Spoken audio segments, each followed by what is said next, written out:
bring the energy, he'll do the rest. Martinez and Company, powered by Sports Radio 102.9 The Game. You're going to hear it right here. The show starts now.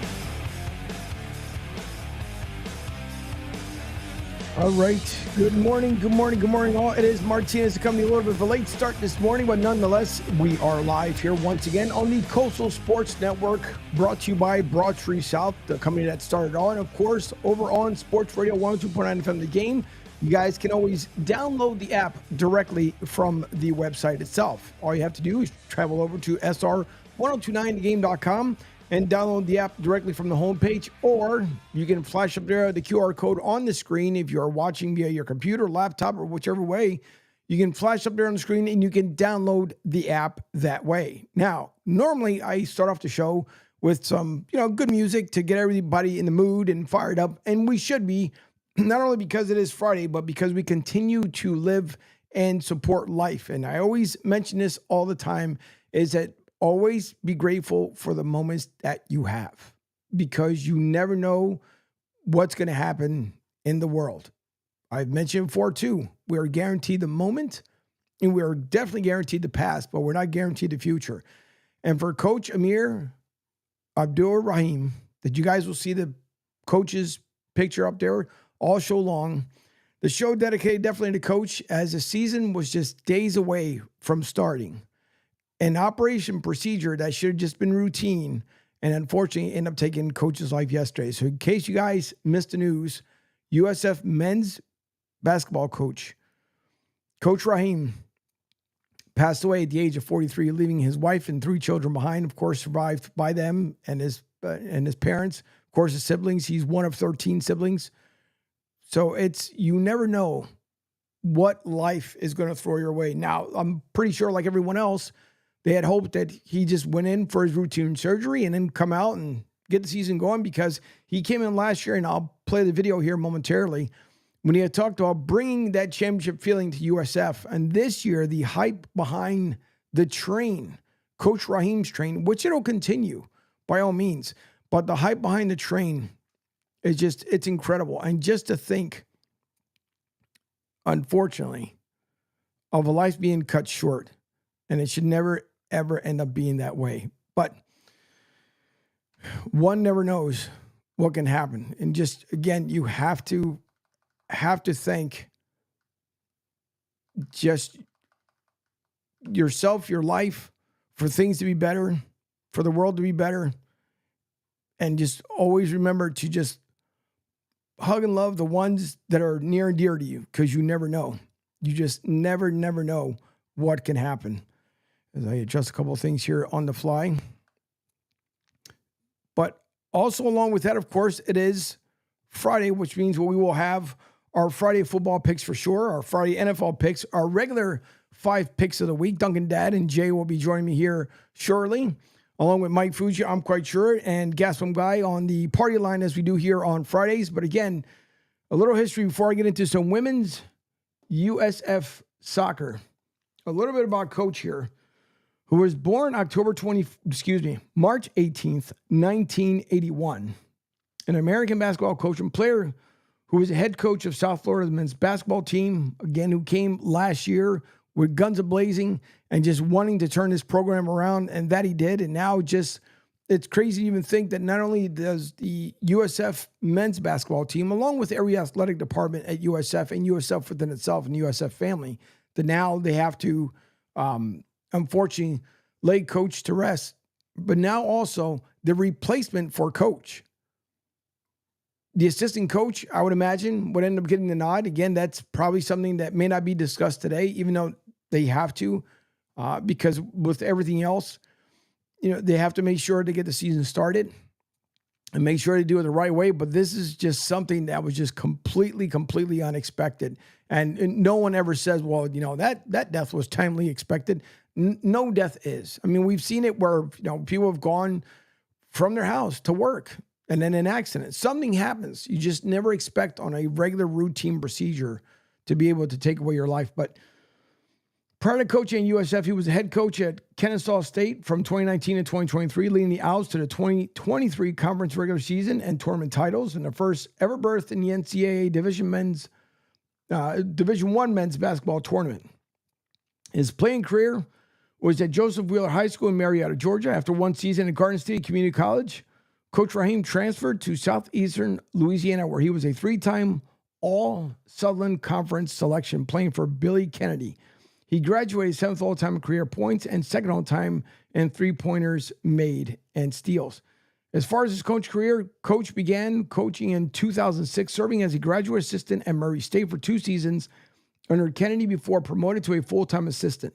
He stayed with the Racers until 2011 when he joined the staff at Georgia Tech as a director of player development for 1 season before becoming an assistant coach at the College of Charleston in 2012. Abdur-Rahim reunited with Kennedy as an assistant coach at Texas A&M from 2014 to 2018, where he was on staff for 2 of the Aggies' Sweet 16 appearances. In 2018, he returned home to his home state to join Tom Crean's staff at Georgia. On April 18, 2019, Coach Raheem was named the head coach at Kennesaw State, replacing Al Skinner. In the 2022-23 season, Coach Raheem led Kennesaw State to their first winning season in their Division I program history with a record of 26-9. The Owls also won their first Atlantic Sun title and went to their first NCAA Division I tournament. As a result, he was named the 2023 ASUN Coach of the Year. On March 29th, 2023, which everybody remembers just like it happened yesterday, Coach Raheem was named the head coach of the South Florida Bulls. He replaced Brian Gregory, and he led the program to their first top 25 ranking in both the AP and coaches poll in the first American Athletic Conference regular season title. Coach Raheem was named a Naismith College Coach of the Year semifinalist and a finalist for the Ben Jobe National Coach of the Year and a Jim Phelan National Coach of the Year. Now, Coach's father, William, was an imam, while his mother, Deborah, was a Christian special education teacher, and Amir was one of 13 siblings. His brother, Sharif, played 13 years in the NBA and is current president of the NBA G League. Sharif Jabri, Abdur-Rahim's father. Abdur-Rahim and his wife, Ari, had 3 children. And again, he passed away yesterday at a hospital in the Tampa Bay area from complications that arose during medical procedure related to an undisclosed illness. Coach was 43 years old. You got to, once again, appreciate and value your family, appreciate and value life. No one, again, could see something like this coming, especially for USF, as, you know, both the men and women basketball teams had their media days. They were getting ready. They just had a rally on Wednesday. Everything was vibing for that tip-off coming up here in just a matter of days. And now we have to lay Coach to rest for USF. And again, throughout the season, no one will forget what Coach did last season.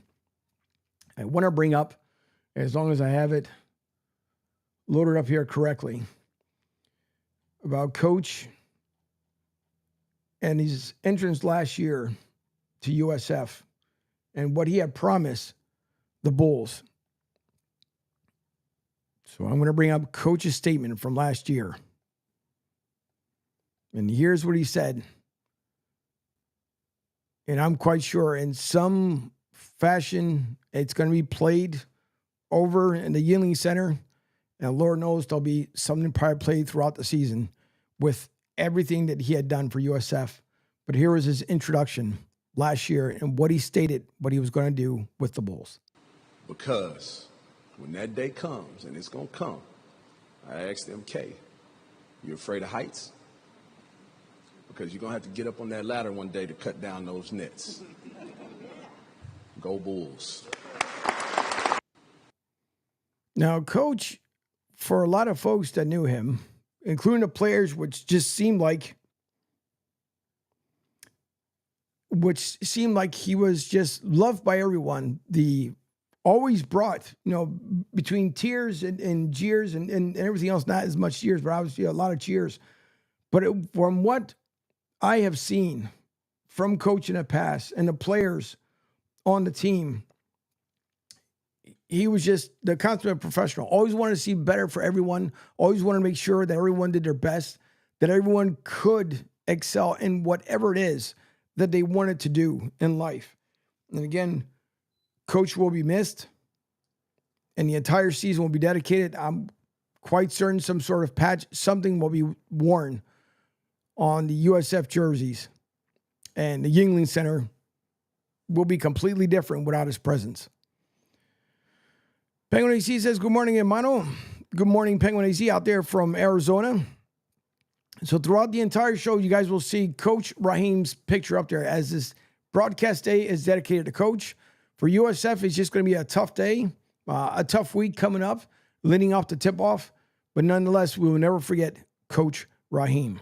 Now, to switch gears here, last evening, when I mentioned early on that this USF women's soccer team, and I'll keep saying it until the end of the regular season, after falling match 1 against the defending champs, let's not think too far ahead, but these women, I'm pretty sure if meeting the defending champs again, it might be a tale of two different tales. Last night, Sadie Sider-Eckenberg delivered another winner for South Florida, and they moved into first place. And not only that, Senorita Galak, again, the goalkeeper, was another clean sheet this season. The goalkeeper has been literally, you guys know in hockey terms, when the goalie is playing out of his mind, they call it, he's playing on his head. Well, that's the same way that Senorita Galak has been playing all season long, which to me, again, in my opinion, I will state that I believe she should be in the running for goalkeeper of the year at the rate she's been playing. Now, last night, several shots that came her way. 9 by UT last night, UTSA, that they played them 9 shots, and she stopped 9. Now, out of that, shots on goal were 5, and a couple of them were really close, to the point where it looked like the equalizer was even going to come in at the very end of the match, as it was a late penalty, a late yellow card awarded to UTSA. Thankfully, the women, USF women, held them off, ended up winning the match, and now stand at 11-2-3, 6-1-2 in the conference play. But it is amazing what this team has done. Now, let's not forget, just a couple days ago, that Sadie had scored 2 goals, and the 2 goals that they needed to win, that went on to win 2-1. So she has now 5 goals for the season. Last night, making it the 5th goal, the lone goal in the entire game, but 3 goals by Sadie within the last 2 matches. And that, ladies and gentlemen, is damn good when it comes to this team. This entire squad they're just relentless. They really are. Up and down the pitch they go, and none of them ever see them slacking. You see the sidelines as they rotate, they come in as they head off the pitch. This team is just resilient. It's the best way to put it. Coach Brown continues to do what Mrs. Coach Brown ended up doing here with USF, but now the regular season game was played. The regular season final game of the season at Corbett Stadium was played yesterday. A great win, another clean sheet, and it is amazing what these women continue to do. 4 the goals, once again, it was just Sadie, the lone goal for USF. Shots on goal for USF was 8. 5, as I mentioned, for UTSA. And then the saves were, again, 5 for USF, 7 altogether for the opponent. 7 corner kicks, 3 offsides, and 14 fouls. Now, Sadie was assisted by Kat Burnell, Sarita Thurton, and as I mentioned, and these are good notable mentions, Brooke, Kat, and Sarita, all of them. And I mean, every single one did not want to give up that goal. And knowing that they were able to go into first place was more important. Now, I want to bring up the recap here.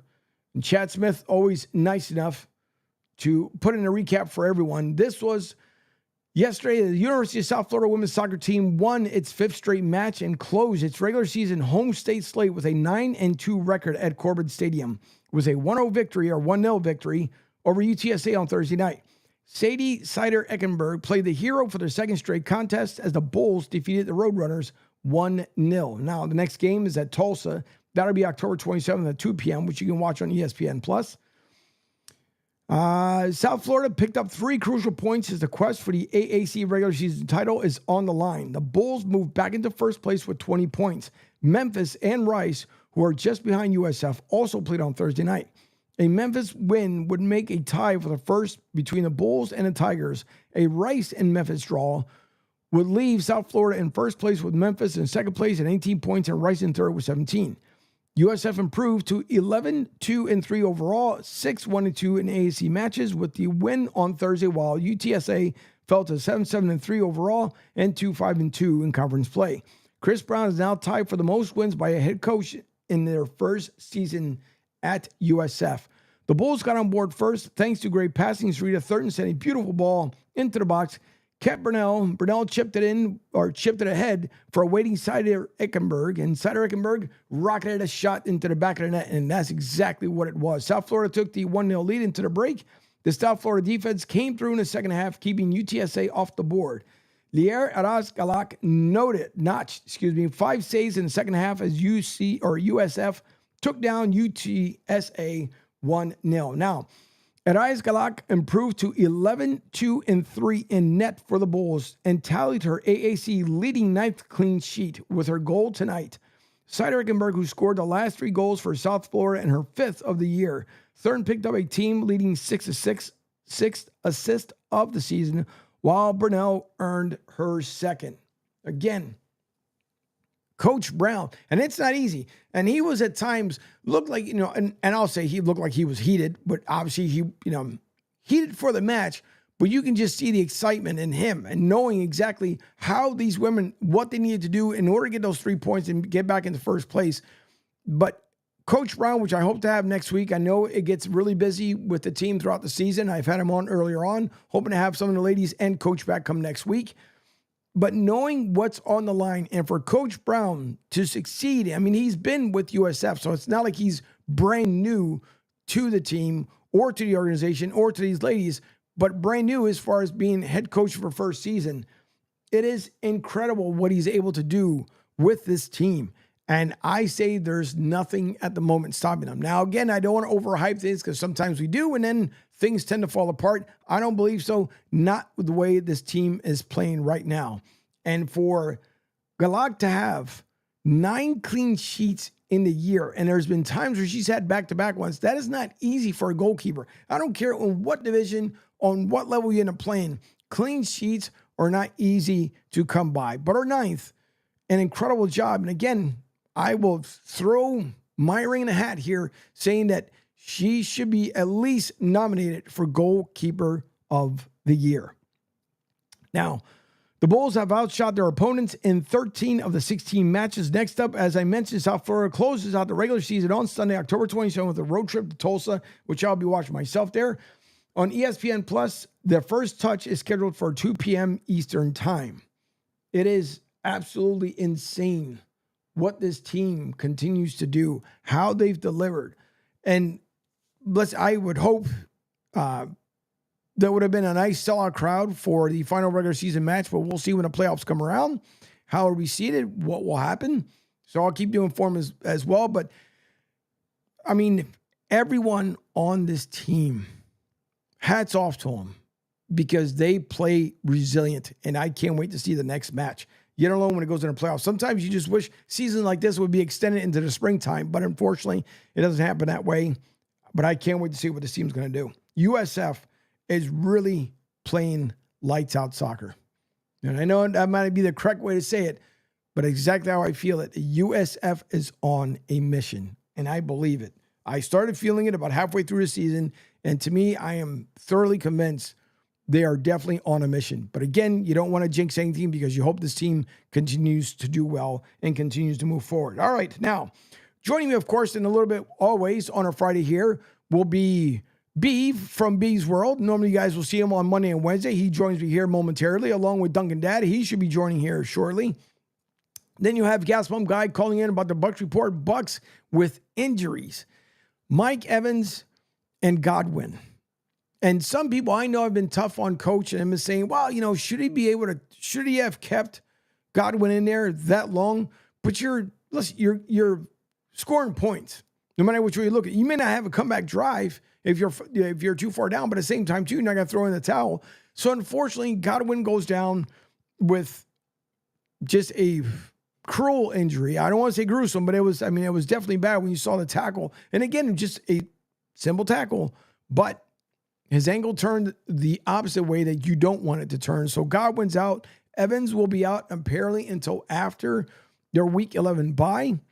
So Baker Mayfield is going to have to either be able to go versus the ground game or have a good air assault with what he has left in the lineup. Not to say that the Bucs couldn't get someone, off the practice squad or find themselves a cheap wide receiver until the guys come back. But Godwin could be out, at least for now, for the regular season. And maybe, they're not saying that he would, but a possibility if the Bucs make a deep run in the playoffs, maybe he would be back if the Bucs make a deep run. So we'll find out a little bit more with Gas Pump Guy for sure to make sure that we're able to keep everyone on breast here with the Tampa Bay Bucs. And of course, today I figured I've been hard on the Eagles. Don't get me wrong. I've really been hard on the Eagles. And by the way, you guys can visit if you come to the Tampa Bay region. And I mention this quite frequently. If you can't see the game at home or at the hotel you're staying at, do yourself a favor. Go to Tampa Joe's, 9316 Anderson Road in beautiful Tampa, Florida. You get out the airport, just let your Uber and Lyft driver know, hey, by the way, I want to go to Tampa Joe's. They know exactly where to take you because it's literally around the corner from the airport. Great food, an awesome atmosphere, and the drinks are always spot on. Mike Goodwin and the entire crew do the best job that they possibly can on Eagle Sunday to have you guys entertained. And don't forget, you can also follow not only Tampa Joe's on the social medias, do it as well, Philly to South. You can visit their Facebook page and, you can see, obviously I'm wearing Eagles garb today. Every time they show up at Tampa Joe's, they're always wearing their Eagles green. And we're hoping for a victory this week against Cincinnati. But I figured that today I would just try and give them some love, give them some mojo, and let's see if they can pull a 2-game winning streak. Now, beat the Giants 28-3, which they should have. Took forever to get their first points on the board. But then after that, the second half, and I'm doing well. But this team, you just don't know. You don't know what's going to happen. As always said, any given Sunday, right in the NFL, now it's like any given 2 Mondays, any given Thursday, any given Turkey Friday, Saturday, you name it. Pretty soon it's just going to be Tuesday. That's the only thing that we're missing. But any given Sunday, I hope, listen, more than anybody, I hope the Eagles are going to do well. We'll see. We shall see what Nick Sirianni and crew's going to end up doing. Unfortunately, I do not have the Sounders for today, so you guys can listen in to what Nick had to say. I will try and find the best that I can once the guys join me here on the other side. But the Eagles should be doing well. We're going to get into our NFL picks. We'll get into that with the guys as well, as they should be calling here the party line here momentarily. And we'll get into some other NFL news. Don't forget also the World Series for those who want to watch. If your teams aren't in, we get it. Phillies, they're not in it. Unfortunately, Jays, Mets are not in it either. So anybody in the Eastern Division of our baseball side of the house, Atlanta, myself, not me, like as if I belong to the organization, but Atlanta, Braves fans, Mets fans, Nats, everybody's just watching from the golf course or the local brewery, whichever way. But it is game 1. And I'm kind of surprised, though, that they're already saying that it's a must-win for the Yankees. How in the world? Like, game 1 hasn't started yet. We're hours away from the first pitch. And they're already saying that the Yankees, it's a must-win. That, to me, makes absolutely no sense whatsoever. How in the world? I think everybody knows the Yankees, this will be a 27th title.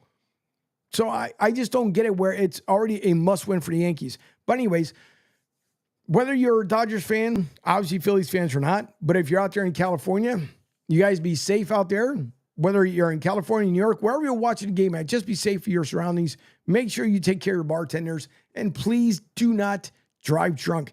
Even if you're watching the Eagles game at Tampa Joe's, there's a hotel right in the parking lot. But what's even better now in this day and age, Uber lifted. Leave your car right where it is. Arrive alive back to your house. Even if you get yelled at by your wife or husband or whatever because you decided to have one too many, it's better to arrive alive than take away someone else's life, if not your own. So Tampa Joes will be out there rocking, of course. Game day. I just hope that the Eagles can do something big. But Joey Burrow and the Bengals might have other situations for them. And depending what kind of Nick Sirianni we get this week, it could end up being a mess. Hopefully it'll be something positive. But these guys need to get it together because we're almost damn near, through the halfway of the NFL season, how quick as it is. Just like the college season getting ready to wrap up here just in a couple of weeks. I mean, it's crazy. Next week is Halloween. Time flies, especially when you're down here in Florida, when you're down in Paradise. Yes, we play heavily for it. We did through Helene and Milton. But nonetheless, it goes by super quick here. And it's still funny to me when, of course, after Halloween, then people start putting up their, Thanksgiving stuff for those who do. And they put out bales of hay and stuff around here. But it's still funny to watch Christmas decorations down here in Florida. It's just, you usually, if you lived up north, you associate it with the cold and the bitter temperatures and snow and stuff like that. But it's cool to see it. Although I think the coolest thing down here is when you see Santa Claus in Bermuda shorts and flip-flops. I think it's the funniest thing we see on somebody's front lawn. So a lot to get into. And once again, the guys should be joining me here on the other side. We are going to take our first break of the morning. We thank you for tuning in. Don't forget, you can always text and or call into the show at 727-858-6650, 727-858-6650. You can always make your comments live on the social medias for everywhere we broadcast out to. And once again, Pete will be back on Monday. He is enjoying his vacation time out there in the DR. And he's been telling me it's been great, beautiful weather. He's had some amazing food and people taking care of him and Lady Elaine. So we just hope that they enjoy themselves, get that R&R feeling, and then come back Monday where everything will get hot and heavy all over again. And don't forget, my hermano, The Drive with Q, will be on later on this evening from 4 to 6 p.m. It may start at 4:30. All depends. But I believe we are on slate today, 4 to 6 p.m. And then you never know. It is his Freaky Football Friday, as he tries to say all the time. So it might be maybe some bonus time tonight with The Drive with Q, but we shall see. Once he comes on, we'll find out a little bit more. But thanks, you guys. Again, we appreciate today's show. Will be completely dedicated to the USF family, USF athletics, USF men's basketball, and more importantly, to Coach Raheem's family. A legend gone too soon for USF, as the season was just days away from tipping off.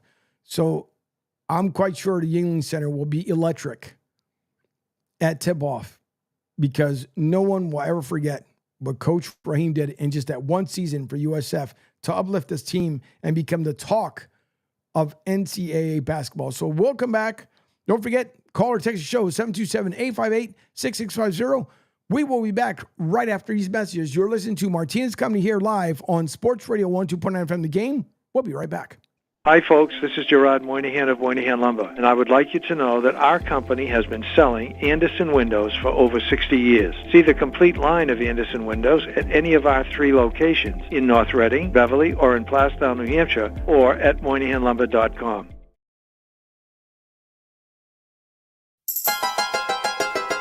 What's up, Southwest Florida? Jimmy the Beef Guy here. Fort Myers, we answered your call. We're pumped to announce the opening of our second location. It's on 41 just north of the Edison Mall. And guys, nothing's changed here. The beef, the sausage, the breaded steak, our Maxwell Polish. Now serving you in 2 locations, Fort Myers and Bonita Springs. And don't forget, if you're having a party, check out our catering menu. Hey guys, when you're at the counter, don't call it gardenia. It's pronounced Jardiniere.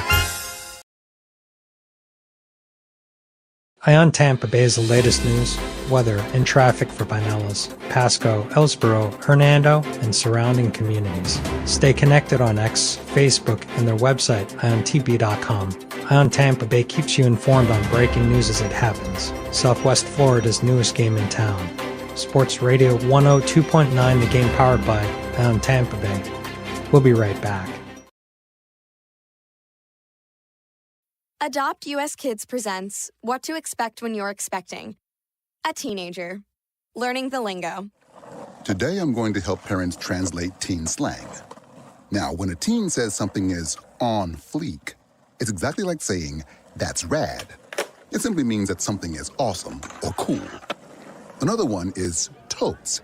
It's exactly like saying totally, just shorter. As in, I totes love going to the mall with Becca. Another word you might hear is jelly. Jelly is a shorter, better way to say jealous. As in, Chloe, I am like so jelly of your unicorn phone case. You don't have to speak teen to be a perfect parent. Thousands of teens in foster care will think you're, rad, just the same. To learn more, visit adoptuskids.org. A public service announcement brought to you by the U.S. Department of Health and Human Services, Adopt U.S. Kids, and the Ad Council. This is the story of a very special woman. In a matter of seconds, she turned herself into a great mathematician or an entrepreneur. Her knowledge was limitless and still is. She could also make monsters disappear, especially those that lurked in the shadows under the bed. Once, this woman put back together a teenage girl's broken heart, which had been shattered in 1,000 pieces, just by giving her a bear hug. She masqueraded as a regular person at work, but as a superhero at home. Everyone knows her as Gabriella. I still call her Mom. Your hero needs you now, and AARP is here to help. Find the care guides you need to help, complete with tips and resources at aarp.org/caregiving. A public service announcement brought to you by AARP and the Ad Council. Hey, Dad, your prescription will be ready in just a minute. Hey, Dad, your laundry will be ready in just a minute. Dad, your lunch will be ready in just a minute. Hey, honey, why don't you take a minute? When you help care for a loved one, you give them as much time as you can, making sure they're safe and comfortable. But it's just as important that you take some time for yourself. At AARP, we can help with information and useful tips on how you can maintain a healthy life balance, care for your own physical and mental well-being, and manage the challenges of caring for a loved one. Because the better care you take of yourself, the better care you can provide for your loved one. Thanks, Dad. Thank you. You're there for them. We're here for you. Find free care guides to support you and your loved one at aarp.org/caregiving. That's aarp.org/caregiving. A public service announcement brought to you by AARP and the Ad Council.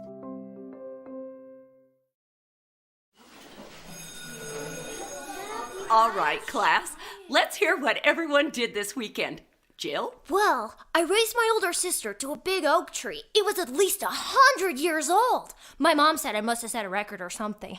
And then we went down by a stream and perched up on this huge rock and saw all of these little minnows swimming around way below us. And then I rescued my little brother from an evil slug king who was guarding him at the bush fortress. And my sister and I brought him back to our super twig fort for safety. And then we all laid out and told stories until it got dark. And the Big Dipper led us all the way home. Wow. Awesome. Where were you, Jill? Yeah. We went to the forest. It's not that far away. Anyone want to come this weekend? Ask your parents to take you and your friends to the forest this week and find the fun, adventurous you. It's closer than you think. Check out discovertheforest.org. Brought to you by the U.S. Forest Service and the Ad Council.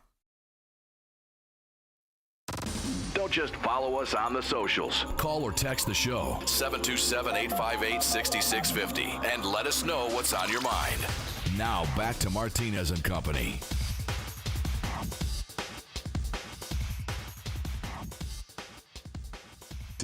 With young people to try to help them be better than I was on the court and off the court.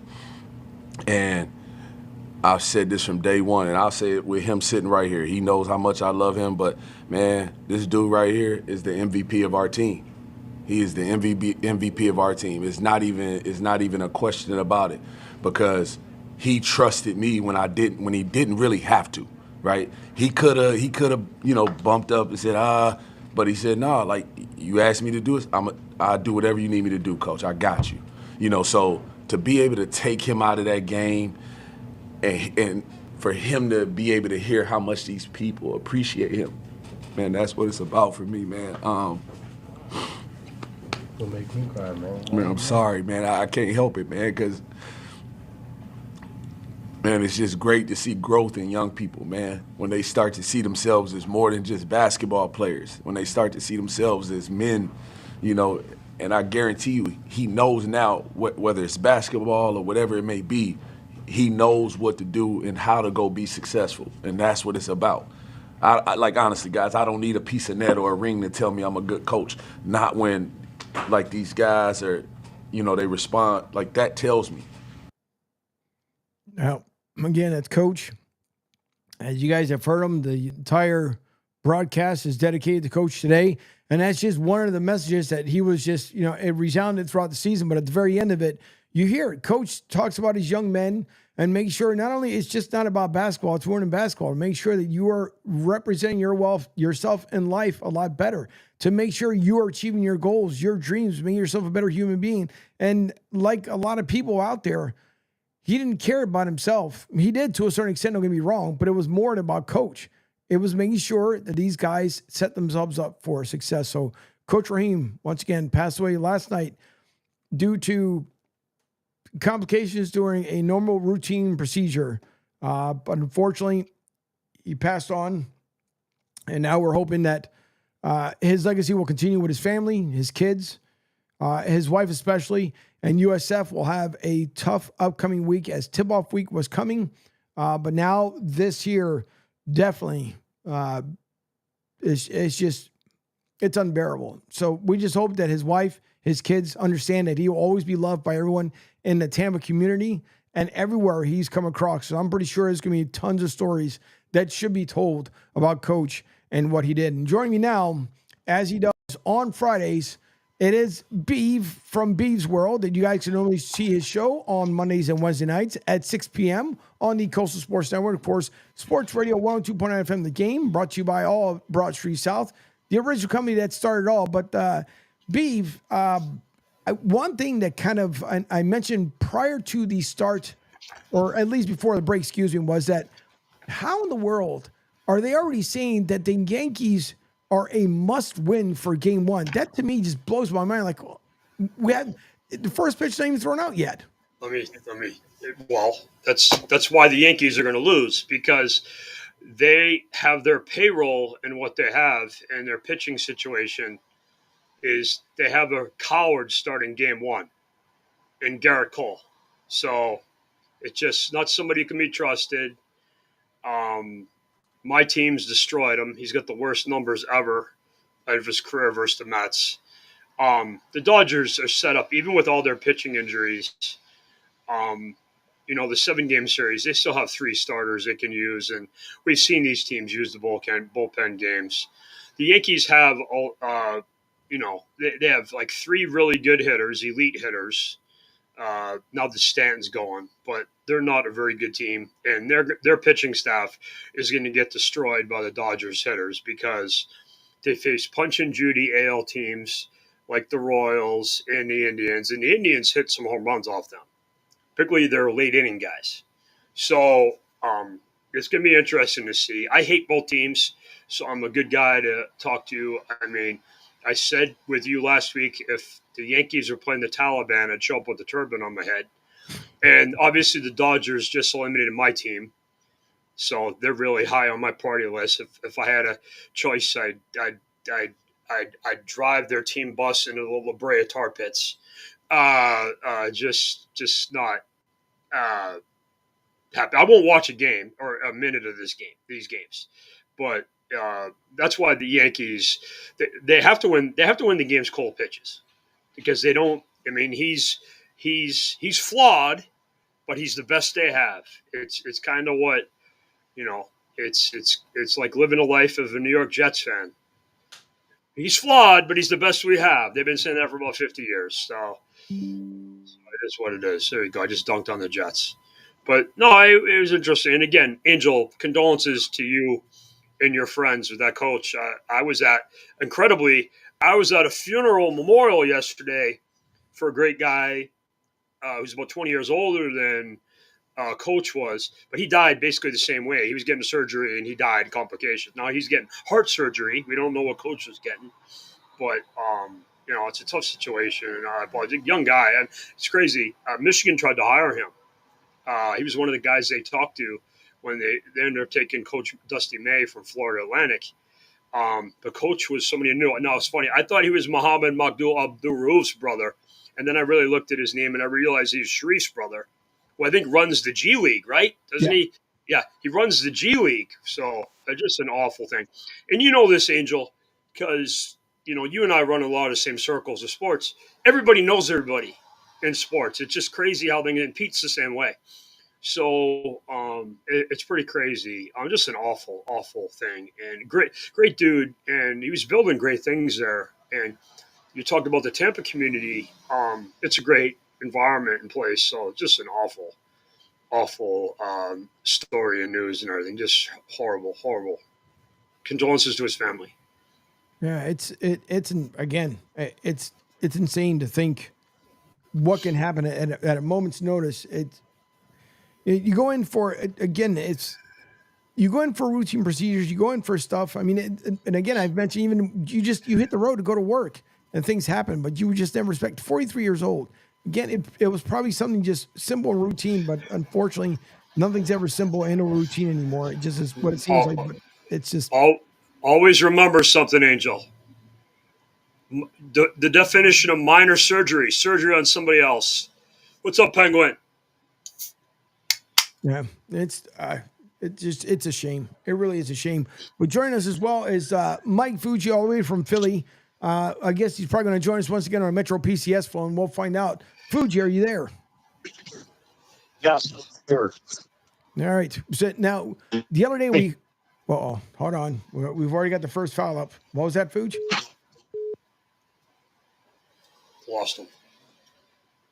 Hold on. Let's see if he joins us again. Fuji, are you there?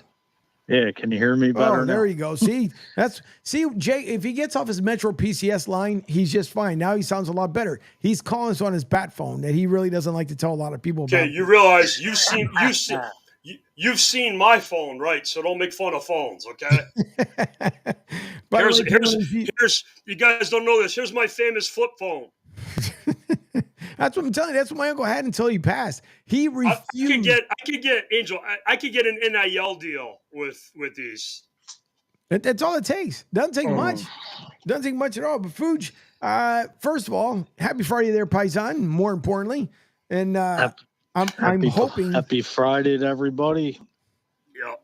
Amigos. What's up? Tuning in. So I'm like, how about with your how about with your Eagles? You guys should be dancing on what you did to the poor Giants. Win's a win, but let's baby steps, and you should be blowing teams out like that. Saquon Barkley definitely got his revenge. Stuck it to the Giants. We'll see what they do against the Bengals. They haven't beaten the Bengals, I believe, since like 2000. Is that true? Well, they don't play them a lot. Well, yeah, it's like every 4 years. So yeah. And I don't know. We'll see. We'll see what they do. Just two teams that are, I would say, pretty much evenly matched. So, and I think they're trending up. They're both, they kind of had a rough patch, and now they're kind of trending up. Well, Cincinnati, for some reason, always starts out slow. I don't know why, but I mean, we see them when it comes at the right time. You want me to tell you why, Angel? Sure, why not? They're a soft organization, and they don't prepare properly. And they have a lot of loud guys that were holding out.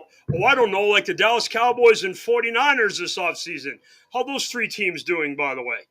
But, I mean, when you are not focused on football and you're worried about your contract, bad things usually happen. The quiet, prepare, say the Patriots for 20 years where there wasn't a lot of noise. Outside of Aaron Hernandez shooting guys, but that was a minor thing. But so you just do your deal with your business and then come to the game and focus and play. By the way, real quick. Yeah, go ahead. Quick, Beef, because before I know I'll forget about. Have you? Okay, so we watched, I think, like the first 2 episodes of that whole Aaron Hernandez experience on Hulu. Have you kept up with it? Because I'm not going to watch it. No. I lived it, Angel. I don't want to watch it. All right. Right. Listen, I was just saying because it looks so freaking bad. But join us, of course, right above you is Duncan Dad, as he does. By the way, Duncan Dad is starting to become the premier go-to on the Upper Bowl podcast. I noticed once again another episode with the Upper Bowl, podcast. So Duncan Dad gets around. Jay, this one thing. Fuji knows this, but Duncan Dad gets around like a cup of coffee. He in a good way. I'm not saying like a record. I don't want anybody taking that out of context, but the man gets around. But Duncan Dad, how are you, brother? Good morning, Angel. Good morning, Jay. Good morning, Penguin AZ. Good morning to the millions and millions of listeners out there on the Coastal Sports Network. Happy Friday morning here on the East Coast. It's a crisp fall day as we move into the bowels of autumn, as our good friend Trying to be Walton John would Facenda. say. This is good. Yeah, Facenda-Walton combination. The crisp air flows across the New Bill Hope Valley, Walton. Bill down the Walton. Delaware. No, it's doing well. Doing well this morning on my third cup of coffee. Had a little third. Little crumb. Yeah, of course. You know, nice Yeah. and easy. I'm on. Easy, man. I Hydrate. got my first Celsius in a day. There you go. There you go. Yeah, I tried those. I can't say I'm a fan. I don't know why. What's that noise? Don't mind the helicopter going by. It's just Hey. VP Harris checking out the area again. There you go. That was Angel, you thought I had a bet with the cops and the fire department running by. He's got helicopters. I know. They're looking for me, Penguin. They're looking for me. I'm two blocks from Michigan Stadium, so I got everything going by. So yeah, that's crazy. What's that, Fuji? I said an APB going out on Duncan Dad in the Philly area. That's because Starbucks is trying to chase him down for his business. That's what the problem is. You guys to stop playing with that. Okay, so I should ask that. Dunk, do you ever do anything besides Dunkin' Donuts?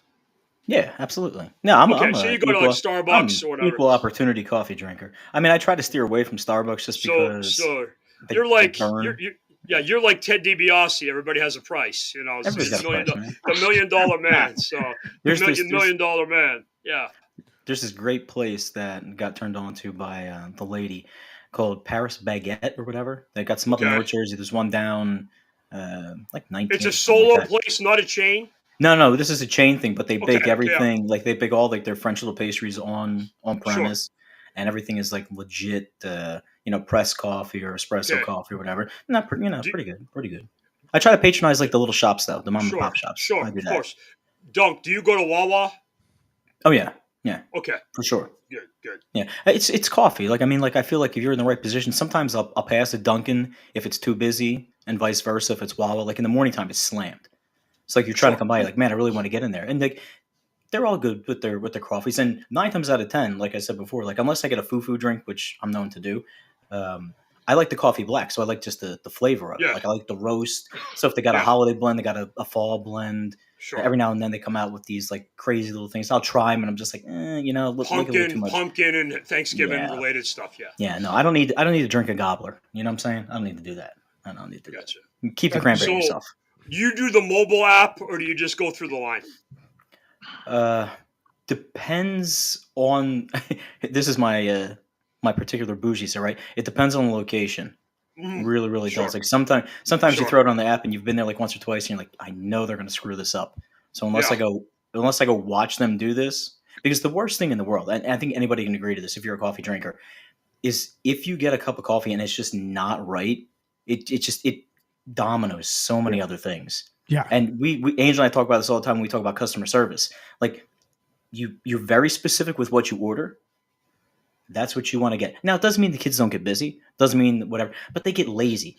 If you order a hoagie sometimes, and you're like, LTO, salt, pepper, oregano, and you get it, and there's like 2 little slivers of a tomato on there. you ask for oil and vinegar, and it's like they just wave the oil and vinegar over the top. I don't need that. Could they spare it? Yeah, exactly. No. Oh my God, that was funny. No, but it's right. He's right. He's right. It's funny though. If you go to a coffee shop, that's what it is. Like I've been to many Dunkin' Donuts where you get it and then it's cold. Now, usually I'm because it happens. It all depends. Like my wife and I like the Dunkin' Midnight, which is their dark roast.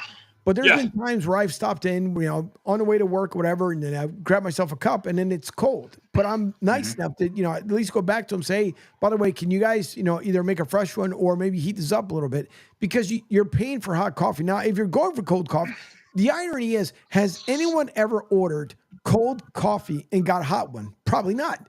But you go for a hot one, and it ends up being cold. That's a first, if that would happen. It would be. I know to me anyway, because I drink ice coffee and hot coffee. So both of you guys, because you're, particularly Dunk. Dunk, how many Dunkin' Donuts are around your house where you live? Oh, gosh. I mean, within like 2 square miles, probably 1, 2, 3, probably at least 5, 6 of them. Okay. Yeah. My hometown Andover, Mass is the same way. They're either full stores, or they're in gas stations or whatever. They're everywhere. Oh yeah. Dunkin' Dad, where are you located in the Philly area? Down by like Cotman and Princeton. Used by you. All right. Not far from right by where you, I Fuji. grew up. Yeah. I'm in the Port Richmond area. All right. Yeah, like I'm more like Tacony, Mayfair. More Tacony. Yeah. Now, I'm a Mayfair guy. Speaking about coffee, see, here at the Coastal Sports Network, you get everything: food, coffee, sports, the whole 9 yards. But speaking about coffee, Duncan, have you hair products, Angel, hair products, right there, baby. Yeah. Now, Jay, before I ask Duncan this question, do you want to tell everybody where you get your gel product? It's called my shower. I just spray it, as a kind of a thing. My pop is literally, I spend there. You won't find a man in America who spends less time on his hair than me for obvious reasons. But I mean, I'm wearing hats most of the time, and even when I had hair, I didn't spend a lot of time on my hair. So it is what it is. I'm not overly concerned about it, Angel. I change the oil every 3,000 miles in my hair. That old South Philly. There you go. There you go. That's a good answer. Good answer. By the way, Pooch. Beef, the only time, so if you ever go see, and I'll get back to Duncan here in a second too, but if you ever watch The Godfather dance, he's the only guy I've ever seen where not only is he busted a move on a dance, his hair busts the same move as him. It is the craziest thing I've ever seen in my life. That's crazy. Oh, man. So that's like one of the things about Telly Savalas, because he was in action shows like Kojak and Hogan's Heroes and stuff like that. Right. Where he didn't have to worry about his hair. If you're Burt Reynolds or Clint Eastwood or one of these other action guys in that time, and this of Charles Bronson, Chuck Norris, your hair, particularly Chuck Norris, has got great hair. You would have, we worried about your hair moving or whatever. And, the Bronson was kind of like me. He just didn't give a shit. Oh. And Clint Eastwood and Burt Reynolds were good-looking guys. And Burt was kind of short, particularly later in his career. But early in his career, when he was doing, Deliverance and all these cowboy-type movies, and Clint's kind of consistent.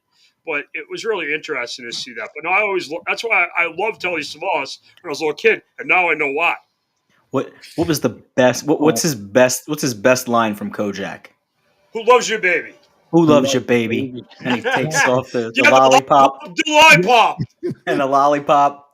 Oh man, that's classic. That's classic. For those that don't know, who loves you, baby? What's that, Fuge? No, I was saying for the young bucks that don't know who Kojak was. Oh, yeah, from way back when. Yeah. Well, they play it. It's on like Nickelodeon and not Nickelodeon TV Time or whatever the hell is it. It's on everywhere. You can go find it. You can just Google it and find it on YouTube and stuff. But just watch his highlights. The other one was Starsky and Hutch. Oh yeah, Starsky and Hutch was also awesome. Don't forget Huggy Bear. Actually, Huggy Bear. Well, no. Okay, so here's a great story. Huggy Bear's son, Justin Fargas, played here at Michigan. And I got to meet his dad. He ended up going to USC, and he was on the Raiders and a couple other teams. He had a really bad broken leg when he was here. And I got to meet Huggy Bear, and I kind of got in trouble because I was supposed to be doing something else in the middle of a game. And I was star-crossed meeting a Huggy Bear. And I guess he gets recognized everywhere he goes. which is pretty Right. cool. And of course, he's more famously to the current generation, he's Fly Guy, and I'm going to get you, sucker. Which is he's Pimp of the Year if you didn't know that. So he basically plays the same character in two different, a TV show and a movie about 10 years apart. But I love him in that show. He was great, but obviously David Soul and Paul Michael Glazer were just it was such a great show. I mean, I said Michael Paul. I get him confused with Zach from Saved by the Bell. Is it Michael Paul Glazer? Mark I get it. Yeah, Mark. There you go. You got it right. So I get them confused. Just say Starsky and Hutch. That's Fuji on a Friday night, by the way. He's Pimp Daddy, and every Friday night you find him at the local brewery. That's exactly what he is. And he puts it on. Can he do the Pimp of the Year speech like Mr. Fargus did? Even better. Bitch, better have my money. I mean, that was the. I'm going to call Michael Irvin and ask him if I can borrow his fur coat. And we're all That's a great comp. That's a great comp. Michael Irvin and Huggy Bear is Pimp of the Year. Oh my God, Fly Guy. In his shoes. Huggy Bear in the movie. He did. Yeah. With Ben Stiller and one of the Wilson brothers. Yeah. Do it. So nuts. And weren't Starsky, the real Starsky and Hutch, in the movie for like 5 minutes? Yeah, at the end. They were okay, good. Because David Soul just died. He just died recently. Recently, wasn't a few months ago. Yeah. Now the Duncan, over there at Fishtown, I forget, is it a cake place or the cake something? It's a coffee shop, but I is it a cake something? I know they have. I went there, I want to say at least about 20 times, especially before I left from Philly. But that they have great pastries. The coffee's always fantastic, and then even like. Though I want to say like even 2 times, even if I had to pay for it, it made no big deal. But they even came around. I was like, oh, you want me to like top off your coffee? I'm like, and well, the difference is, Jay, because it's not like a regular restaurant. You go to the counter, you can order through the app, and then you can sit down at the table. But normally, if you want coffee again, you repay for said coffee. But twice I was fortunate enough where I was just sitting there and the lady came by. I don't know, maybe she felt just because I was by myself, whatever the case may be, like, we'll get the lonely guy here some coffee, which I'll share a story, which I'm quite sure my wife listening in the other studio will laugh about this. So when I moved down here, I used to go to this Dairy Queen by myself. And then I just get whatever the flavor of the month ended up being, just so I can at least have something. Well, I probably went, I don't know, maybe a handful of times, 8 or 9 times, whatever it was. And then finally, which at the time was when we were seeing each other, my wife comes with me and the girl looks at me. She goes, "Oh, you brought a friend." I'm like, really? Did you have to point me out that I was that single? Like, thanks, I appreciate it, but no, it was. We haven't seen her ever since we've been together. But although we don't frequent the shop as much as before, but things happen when you're single. But Miss Debbie called and had her removed. Yeah, getting too close with that fill up. Exactly.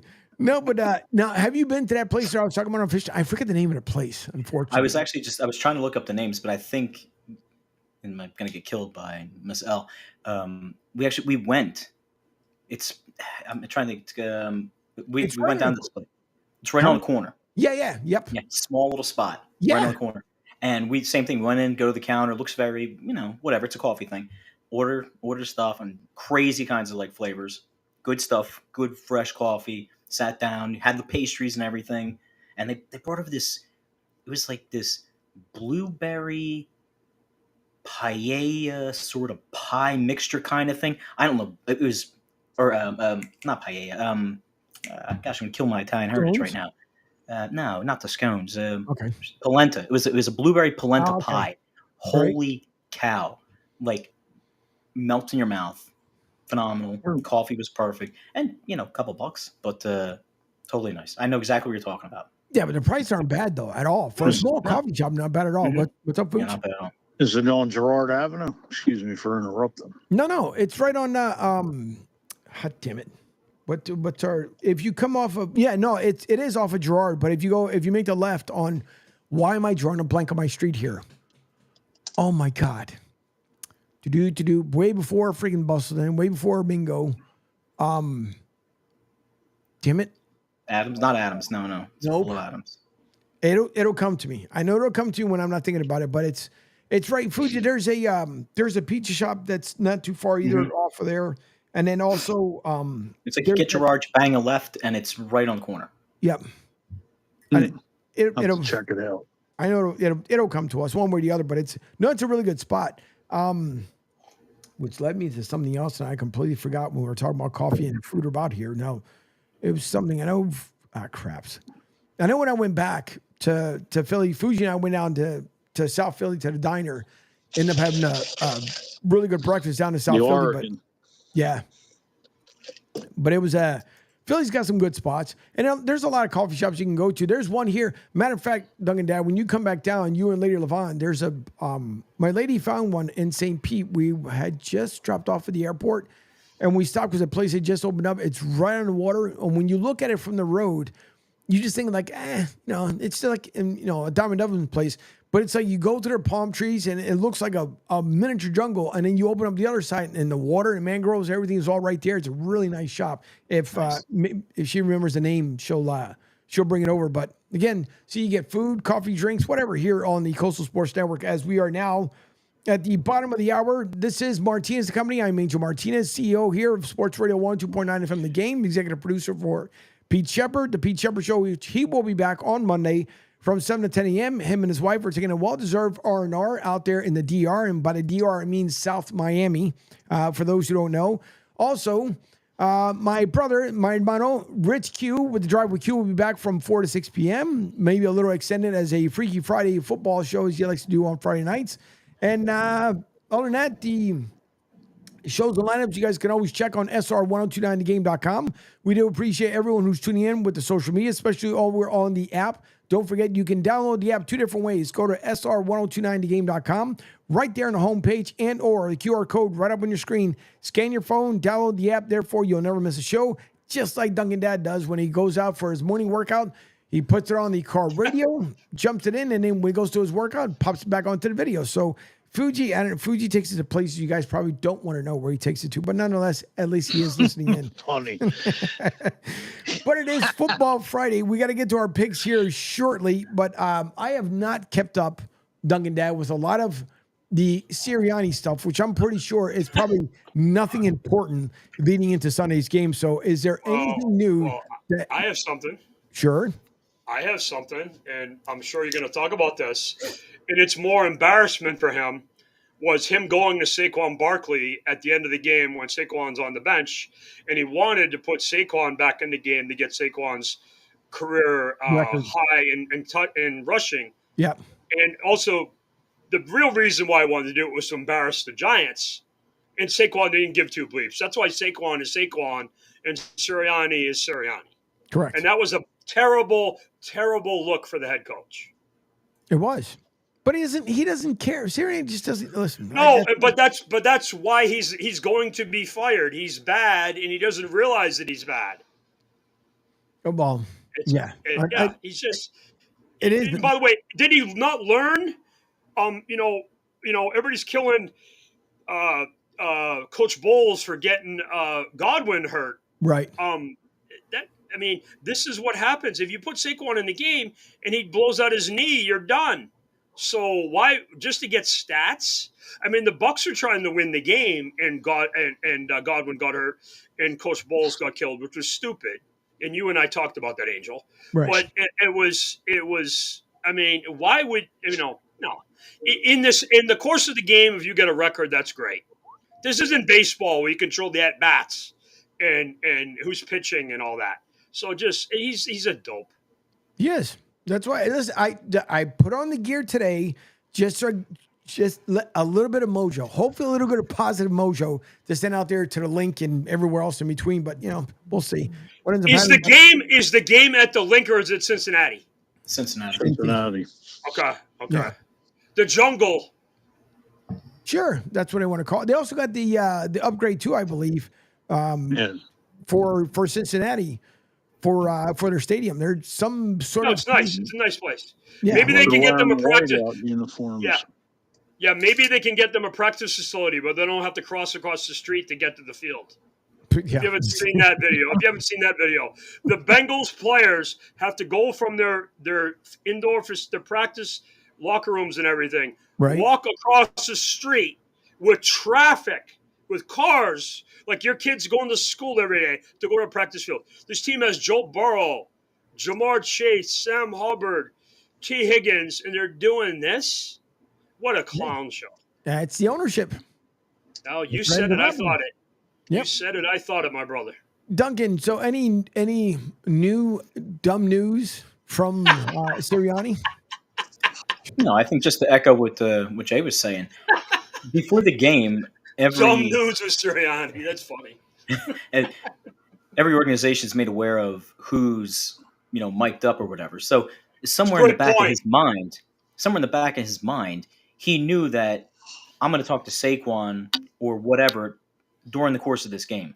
Right. It just so happened that they have these conversations and we get to hear, Saquon's side of it, where we really sometimes you don't need to be involved. Let the player be. He's doing his thing. He's speaking up. He's mic'd up. He's telling, let the little kids go and eat. Run it again, Jalen. Run up for the 2-push again. He's the consummate teammate. Saquon's a good dude, right? Yeah. But when you're the coach, and of course, like he said, well, we need to know, where guys are at. I'd like to be kept in the loop, blah, blah, blah, blah. You don't need to go sit down with your guy and be like, dude, here we go. Make a coaching decision and be like, listen, you're good. You've been in this all game. We're going to run it out. Let the other guys play and move. At some point as a coach, and I've seen this many times across sports, there's I want to be their friend, but I'm their coach. You've got to pick one. Right, exactly. You got to pick one, right? Because if not, you're not going to have any sort of, not say allegiance, but they really won't tend to listen to you. They'll direct you and tell you what to do by their actions because you're afraid to upset them or ruffle feathers or have the conversations until you get drug into the owner's office. And the owner's like, you shouldn't have probably said that. Maybe you should back it up a little bit. Maybe you should have a private one-on-one with your coordinators. Maybe you should talk to your quarterback. But you're, in a backwards way, if you let them dictate that, you're going to make yourself look good when it looks good, and you're going to look like a smacked donkey when it doesn't look good. You just are. So I'm anxious to see how this week goes. They should be on the little up and up. Let's see if they go back to running the ball. Let's see if they keep Jalen in that 15 to 20, 22 passes. Yep. Should win the game. But Cincinnati coming off the bye, right? So we'll see what happens. All right. I want to bring up something that was interesting that Brian Clark had mentioned that he believes that Jalen Hurts is ready to win against Joey Burrow. I want to bring up this video, and everybody should be here off screen. So I'm gonna go back over to one screen. You guys should be able to hear it, and then we'll make our comments afterwards. But this was on Get Up about 2 hours ago with Greeny. He had what he had mentioned what Jalen should be doing. So I'll play the video and bring you guys right back here. Is Jalen Hurts ready to win a shootout with Joe Burrow? I believe Jalen Hurts is ready to win a shootout with Joe Burrow because the problem with the Joe Burrow shootout is that they have Jamar Chase, is that they have T. Higgins. Well, now you have A.J. back. You also have Devontae Smith. You add that dynamic element with the Saquon Barkley in the backfield. I don't care what quarterback you are. If you don't have the people to help you win a shootout, if you don't have the requisite armory, you can't do it. Yeah. And the Philadelphia Eagles do. The other big piece of this is Jalen Hurts understands what's on the other side of this field. Jalen Hurts understands in order to get back to where they were 2 years ago, he has to win games against the elite quarterbacks in the league. He'll be up for the challenge. Cindy, is Jalen Hurts ready to win a shootout with Joe Burrow? I believe. So you heard him, right? That he's ready to win a shootout with Joe Burrow. Again, we don't know. And Fuji, I'll start with you because this could be once again one of those things where we've seen the Eagles play really well the week prior, and then they tank it the week that follows. So, Brian Clark, on point? Well, it depends on what Jalen shows up. I mean, you got the weapons. It could be a barn burner, or they could stick to the run. I mean, why? The last couple of games, you ran the ball. Why? If it ain't broke, why fix it? Jalen's go ahead. Go ahead. Yeah, Dunk, you go, then I'll talk. No, well, first of all, I think that's the Philly way, right? Like, so we did well running the ball and game management, and defense was given a lead to work with, so they're able to press a little bit. Let's go completely away from that and try to have a shootout with Cincinnati. You're not going to win a shootout with Cincinnati because your quarterback is not their quarterback. Your quarterback is It's a an dual opportunist. threat guy. Yeah, he's a dual threat guy. Right, exactly. If it's there, he's going to take it, but he's not going to sit in the pocket. He's not going to find T. Higgins for 55 yards on a slant across the middle. It's just not going to happen. But Joe Burrow will. And Jamar Chase, he'll throw and he'll catch anything that you throw at him. Now, okay, we got A.J. Brown. Yeah, you got A.J. Brown. That's amazing. That's fantastic. Give Saquon Barkley. Control the game, control the game, control the game. Give your defense a lead. Let them play a little more aggressive like they have been. But no, you're not going to win a shootout with Joe Burrow. That's a preposterous take and a hot take by talking heads who want to get you into this 42-38 kind of game. That's not going to happen. It's not going to happen. He's like, what football are they watching? The Eagles? No, you're not going to score 42 points on the Bengals. No, stop that. Just stop that. Run the ball. Control the game. If it opens up, fantastic. You walk out of there 28-21, 28-17 with a win. You had a good day. You had a good day. I think Dunk's 100% right.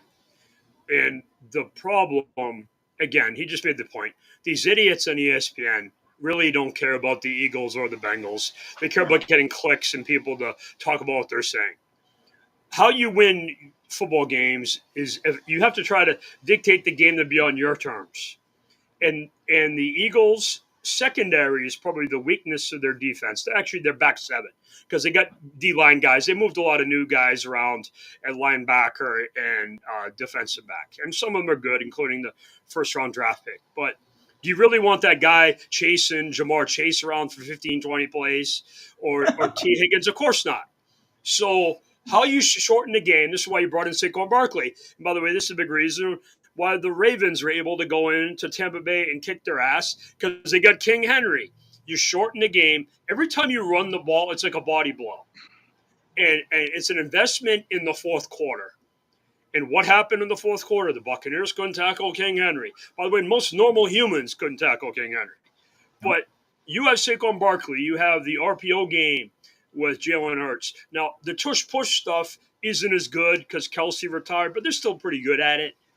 But A.J. Brown and Devontae are nice pieces. They're there if you need them, but they're like broken glass guys. You don't want to go into the game and just chuck them the ball. How you get A.J. Brown and Devontae so open is they've got to send defensive backs and blitz to get guys one-on-one to stop the run.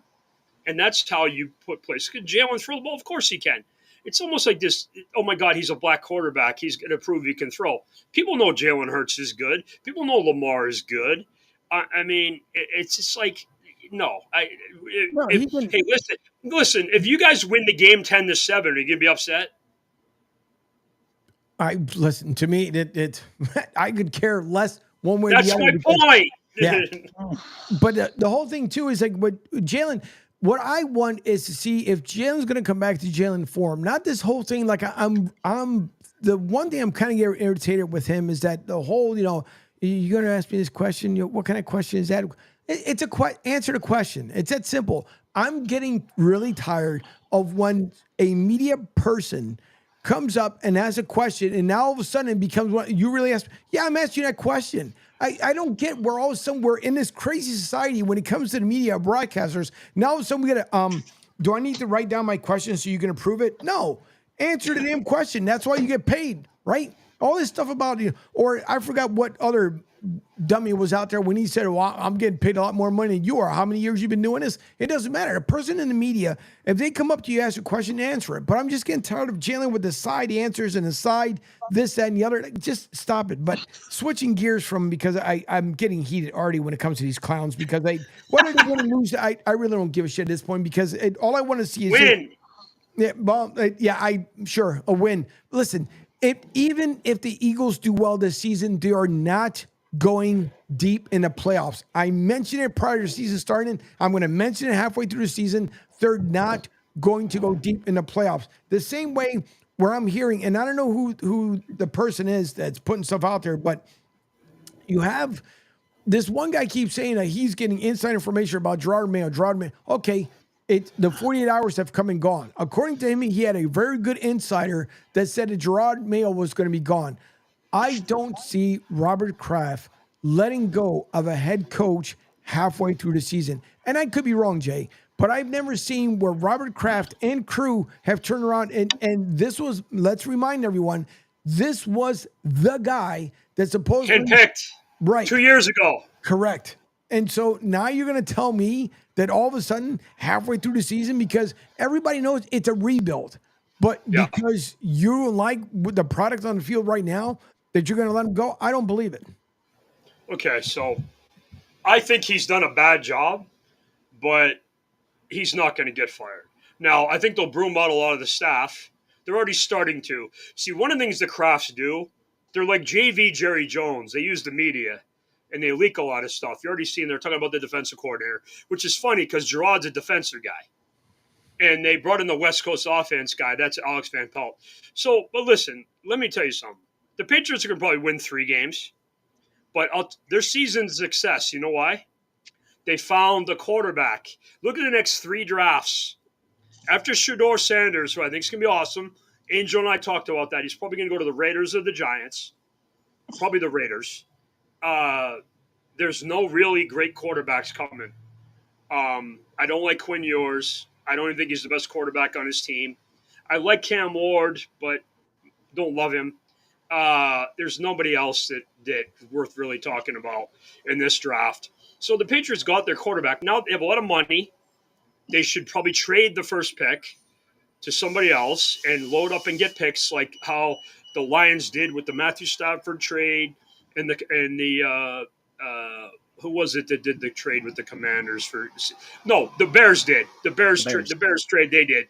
The Commanders where they horked the Commanders and they got all those picks and the Bears loaded up their team. So, but is Mayo great? No, but he's going to get at least 2 years. And part of what's going on with the Patriots, be pretty honest with you, is Belichick fatigue. He was there 20 plus years, historic winning, and Patriots fans are incensed and angry that Mike Vrabel wasn't hired. Mike Vrabel was a layup hire of all layup hires, but he's like Bill. Yeah, was Bill bad? I mean, Bill was bad at the end when a certain quarterback left. He's right here, by the way, right here. There he is, with the 7 rings. So he left, and Bill and Kraft got stupid. But Mike Vrabel's won before, and when he comes in, you think some idiot's going to go to his Twitter and say things about the team? No, it's not happening. No, not with Mike Vrabel. No, Mike. So, and he gives credibility when he walks in. It's like basically Gerard Mayo is the substitute teacher. He turns his back, and you're messing with the chalk on the board, and you're giving some kid a wedgie, and you're doing all this other. And you're not doing your homework. It's like the warden's left the prison, and that's what's happened here. And again, this is Kraft. He's a weak owner. He's never won anything without either having both Bills, Parcells, and Belichick, and Tommy in the building. 0, nothing. It's not like the Eagles where they've had a bunch of different coaches and they've won with Mr. Laurie running the team. So it is what it is. But I don't think Mayo's going to get fired. He's the least. He's part of the problem, but he's not a huge part of the problem. It's very similar to Michigan. He inherited a mess. Sure. Duncan, Absolutely. you want to say something? Yeah, no, I just feel as if a lot of these institutions and a lot of these organizations, whenever you have a transition from a coach that's been there for, decade plus, there's this always... right here, six rings. Oh, sure. Actually, 8 rings altogether. I got 8. Can I count to 8? There we go. 3. There we go. There you go. 8. There you go. No, that's 8. There he goes. Get 8 rings altogether. Stop laughing, Angel. There's only been a few instances where you've had the really successful baton pass, so to say. George right? Seifert, Bill Walsh. Look, Seifert, Walsh. Look at Pittsburgh, Knoll, Cowher, Tomlin. That's complete consistency. But what happens when Tomlin's gone?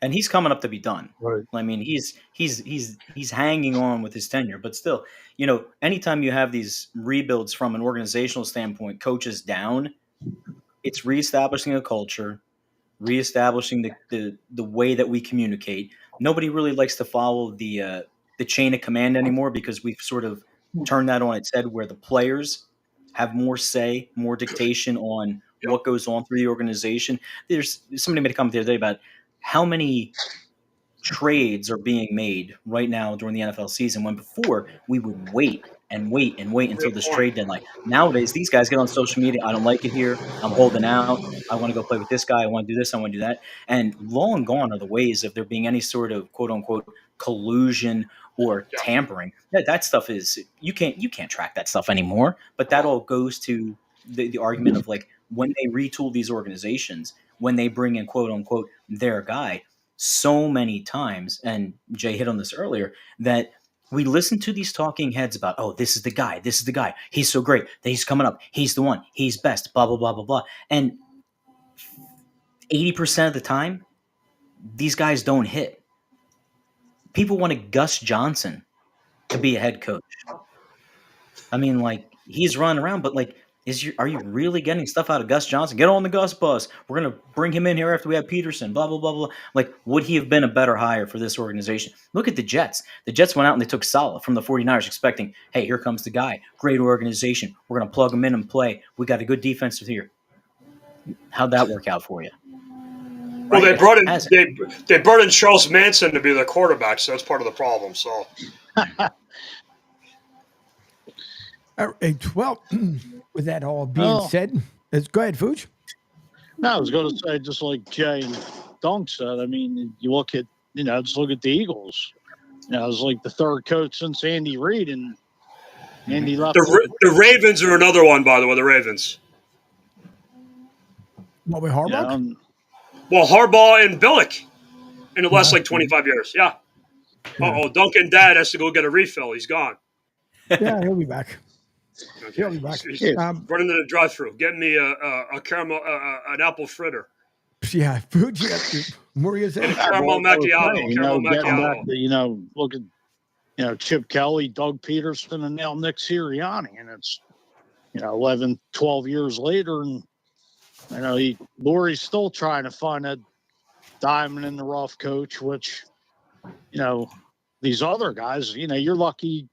You're lucky you have a head coach that'll last 3 to 4 years. My man Dunk's back. Okay, Fuge. I know you really miss Rich Kotite. So that's the Richie Kotex. Come on! He was so bad. And not only that, he got another job. He got a job with the Jets. Kotex was worse. Oh my God! Kotex was a buffoon. He was. You guys? Let me ask you all, because you're all Eagles fans. Did you guys know he was a dope when they hired him? I wouldn't even ask. He was a Jets offensive coordinator, but Buddy. Well, that should disqualify from any future employment. He worked for the Jets. That's out. Eagles fans got ridiculed because we didn't know any better. Rich Kotite goes to Jets and goes 1-15, and then Parcells takes over and gets them to the AFC title game in 2 years. Joey, we don't know what we're talking about, and these are New York fans. Well, look what Richie the K did up there. He didn't do jack shit. That's right. He was the coach of the Jets. It was Boomer as QB. Boomer was the QB, right? Yeah, he was. No. Yeah, it was Boomer. No, it was Kenny Anderson. Wasn't it Kenny Anderson? Oh, quiet. Be quiet, dog. Kenny Anderson.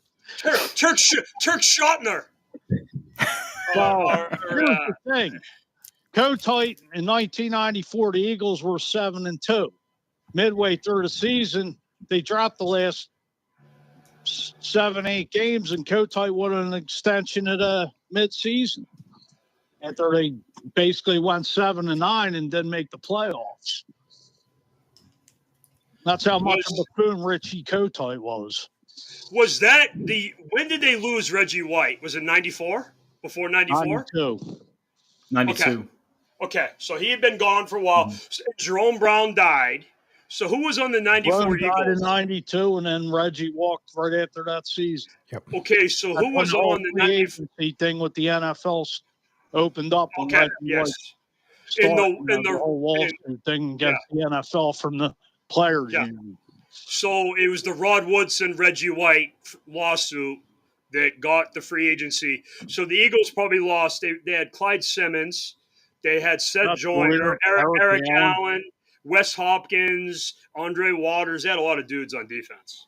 And Right. Randall went sideways. Randall went sideways too. So that whole became a mess. And obviously Buddy Ryan was long gone. After Jerome died and Buddy walked, the writing was, the icing was on the cake. That's when that defense was dismantled, and half of those players followed Buddy to Arizona. Was it Norman Brayman was the owner? Yeah. Yes, he was. And he was a cheapskate. He didn't want to pay Reggie. Never offered him a contract. Sure did. Is that true? We never offered Reggie White a contract. That's what was Reggie reported. White. Who's he believe going to pay? actually Who's he going to pay if he doesn't pay Reggie White? NFL Network did the NFL Light. Yes. I saw that. He did with Jerome Brown and Reggie White, and Reggie White's wife came out and said that Norman Brayman never offered him a contract. Yep. And Reggie wanted to stay here. He didn't care about the money. He wanted to play his career as an Eagle.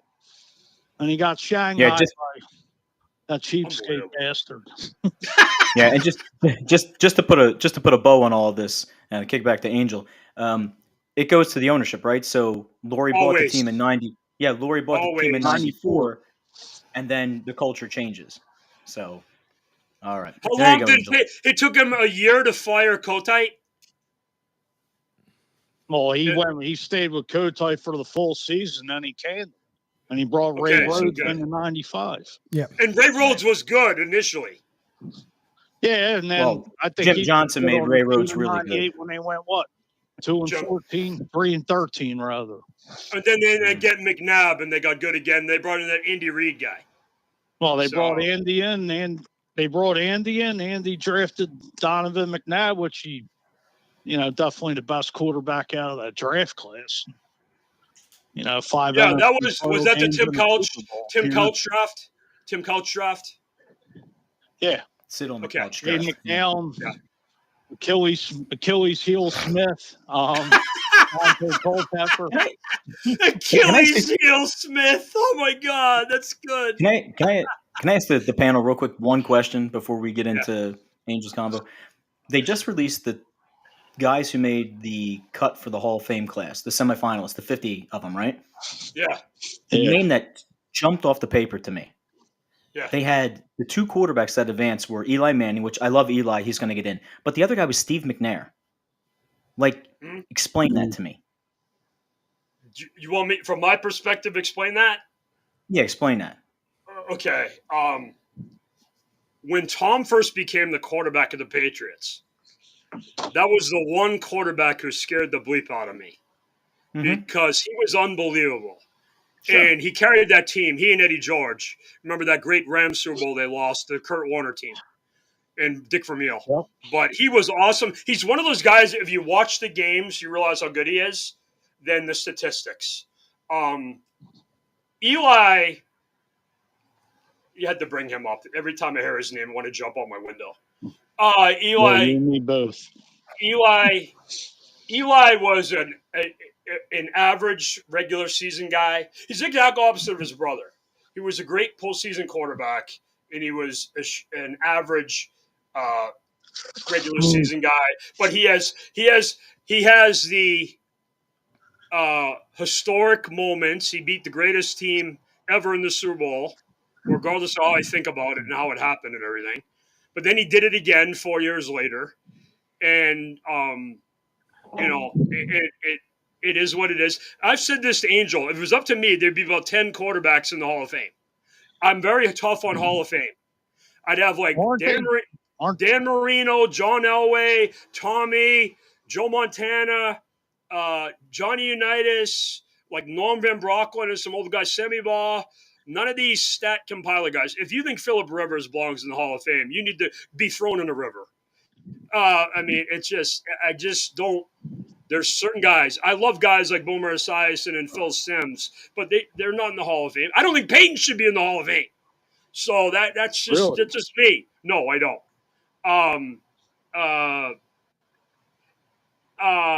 And definitely not Drew Brees. No, listen. This is my Peyton Manning argument. He played for 2 teams. I've done this with Angel. He played for 2 teams in his life. Peyton Manning did.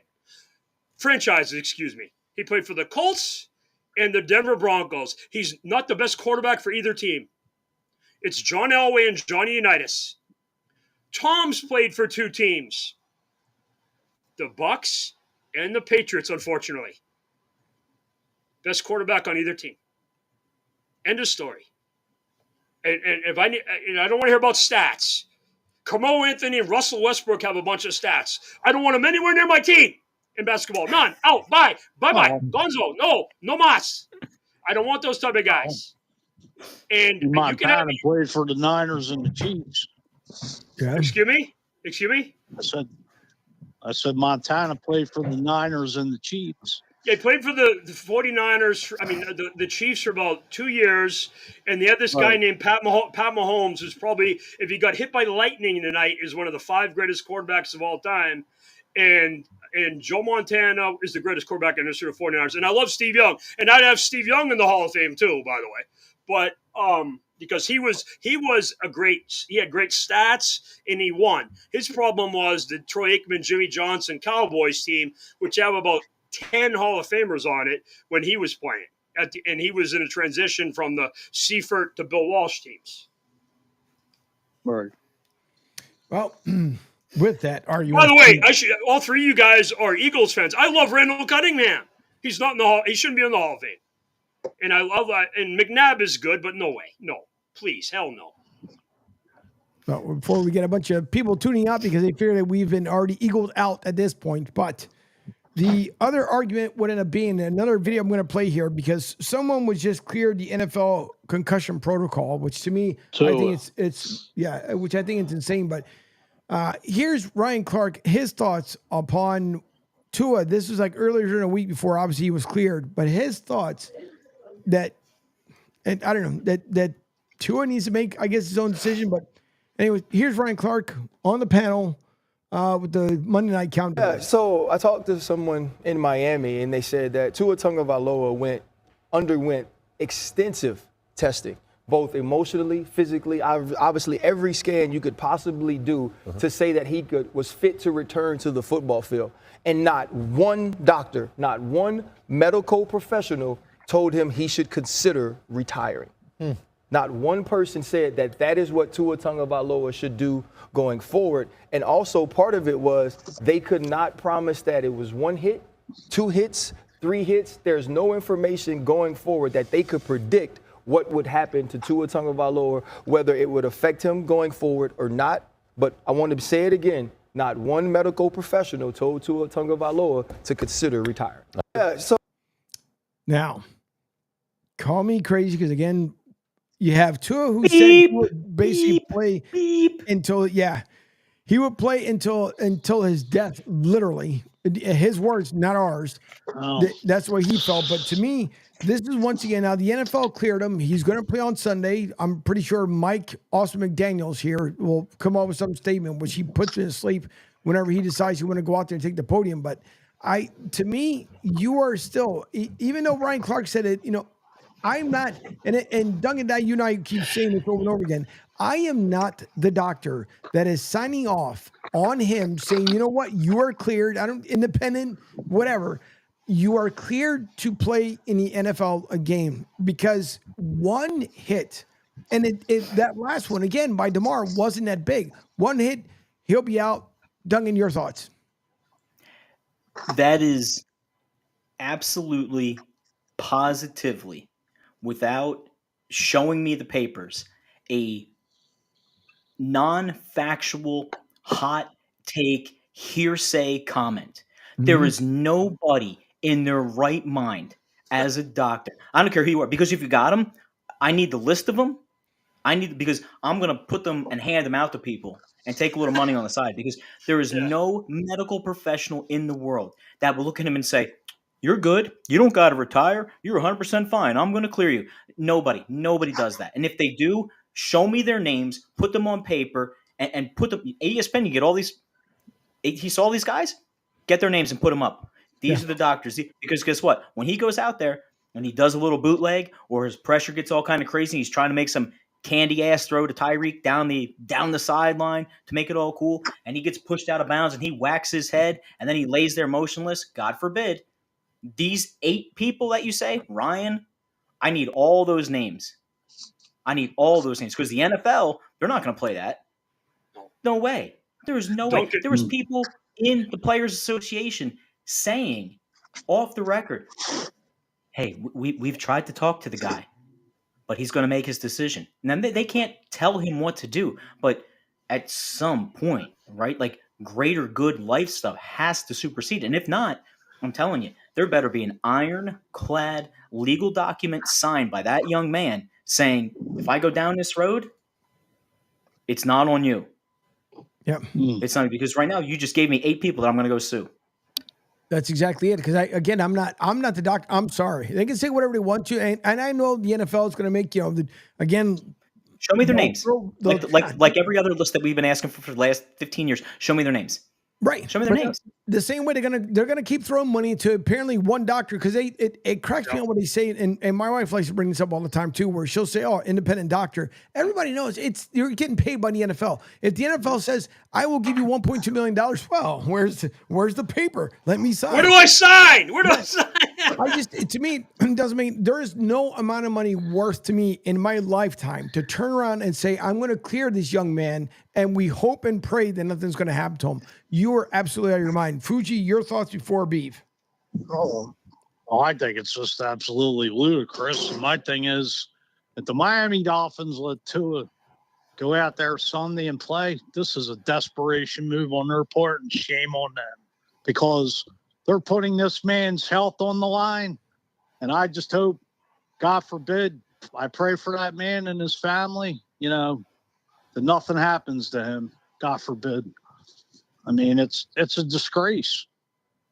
I mean, like I said, make this analogy, go back to all the CTE stuff, different sport. Look at Brett Lindros, Eric Lindros' brother, had to retire early just because Andre of Waters. concussions.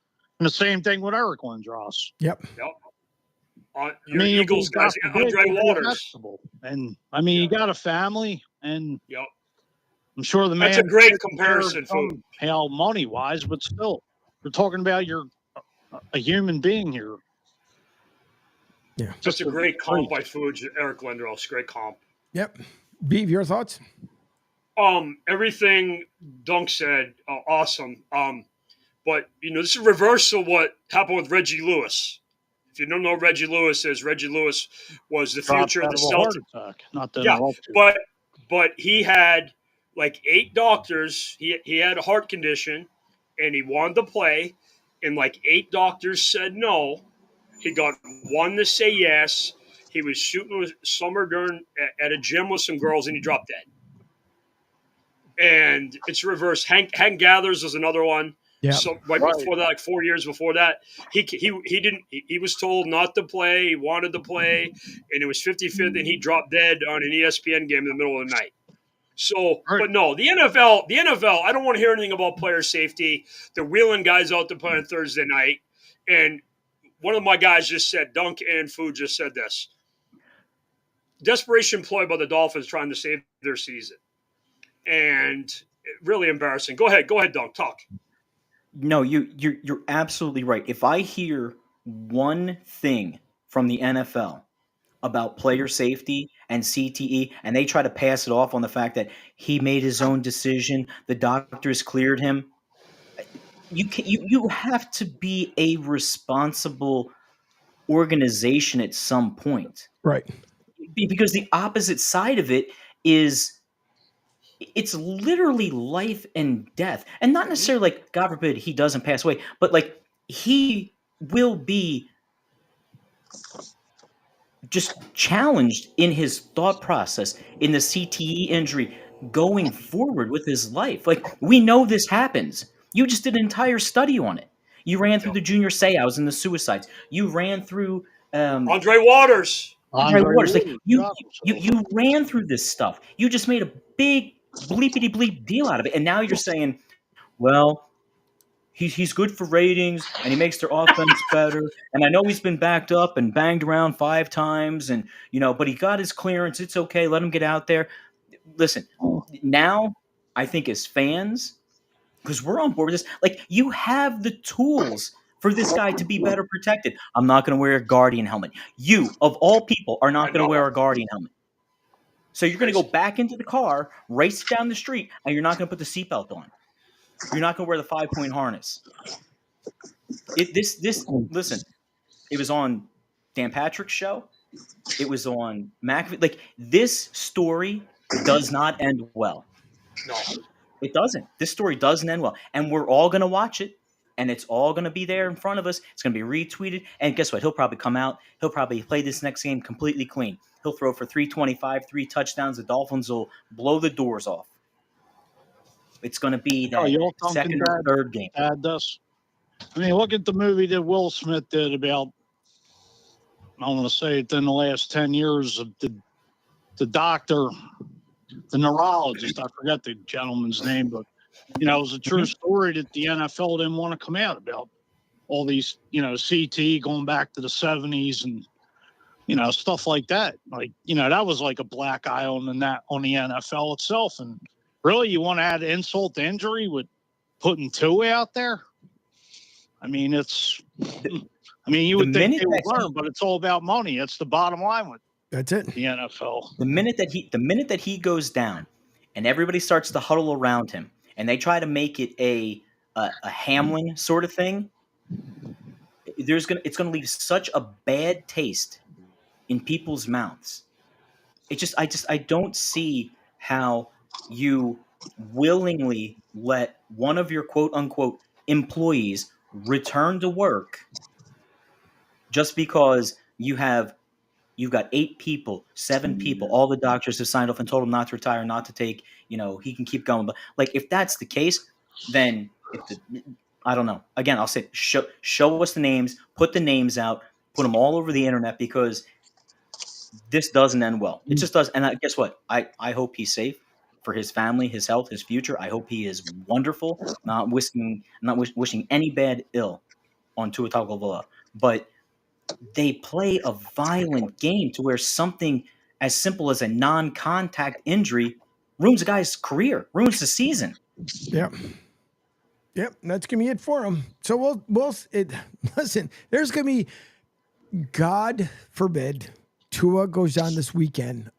I want to see the spin cycle by all these media folks on how they're going to. No, that's not what I said. What I meant to say was, no, you know exactly what you said. So I'm sorry, I am not the doctor. I'm going to sign off on that paperwork. It's just not going to happen. Now, before we get into the picks of the week, I also want to bring up one more video as well, because this will be a pick for the week. This is once again brought to you by Get Up. You'll hear the guys talking about that now. You have Jerry Jones should have his own type of damage control, because they keep saying that McCarthy's on the hot seat, but this is a reason why they're mentioning that Jerry Jones just needs to take a back seat to his own production company. So much dysfunction across the board. And then when I look at a guy like Mike McCarthy, it's okay to show your head coach respect. Like you just mentioned, Dio, to belittle him in front of the world like he just did, talking about his plays. And we're talking about a guy who won a Super Bowl. Yeah. Granted, you had Aaron Rodgers. Acumen. That's what I'm saying. Football acumen, he belittled. Like you can't do that in the public light. And I think it also explains why the Dallas Cowboys have not been to a Super Bowl or NFC Championship game since the mid-90s. Look, this is one comment that he's making. But look at the larger body of work over the season. Mike McCarthy is allowed to go into this season in the last year of his contract. Yeah. Numerous Dallas Cowboys are headed into the last year of their contract. They wait to sign CD Lamb this summer. They wait to sign Dak so that they don't get the benefit of the cap flexibility and the lower cost to go add other notable free agents like Derrick Henry, who they say couldn't fit into their system, which is hard to imagine. So this is just one comment. This is a continuation of putting the coach in a difficult position all year long. So here's another difficult spot for Mike McCarthy in a week where you're getting ready for a critical game against the 49ers on Sunday night. Have fun with that, Mike Shefty, McCarthy. I'm going to say this as respectful as I can say it. Somebody around Jerry Jones that has a backbone need to tell Jerry to be quiet. Because at this point, it's damage control. Everything that comes out of Jerry's mouth is damaging that organization from winning football, in my opinion. Who's the adult in the building right now? Could you imagine being Dak Prescott? Going, what are we? I got to get ready for a San Francisco defense that's playing really good, and we're dealing with You mean this? their kryptonite? You mean the Dallas Cowboys' kryptonite? The who they struggled with the last 3 or 4 years. Harry Douglas there said it best. He said it absolutely the best. So someone needs to tell Jerry Jones to shut it. And it's absolutely true because right now there's so much damage control that needs to be done in Dallas, which for Eagles fans, we don't care because we've been saying for many years, Dallas fans, I know you're listening, Dallas sucks. You guys know it. But I will also put the caveat that we're in the same boat. So I'm not going to say that you guys suck alone because we suck right along with you nonetheless. But yeah, listen, once again, the good panel discussion about Jerry Jones, but Dallas is a complete and utter mess. Eagles are right there. I mean, hand in hand. No doubt about it whatsoever. But I disagree. And let me explain. Okay. If you fire Sirianni, a lot of things change. I think he's a big problem. I don't think Mike McCarthy is a huge problem for the Cowboys. I think Jerry mismanaging their cap and their roster. He should have extended Dak like 2 years ago before he did what he did, and then they could have signed King Henry. Their whole trajectory of them going bad is when Zeke Elliott held out and screwed up their order of their payroll and messed their team, and that's what just happened to the 49ers. Ayuk, they foolishly paid him.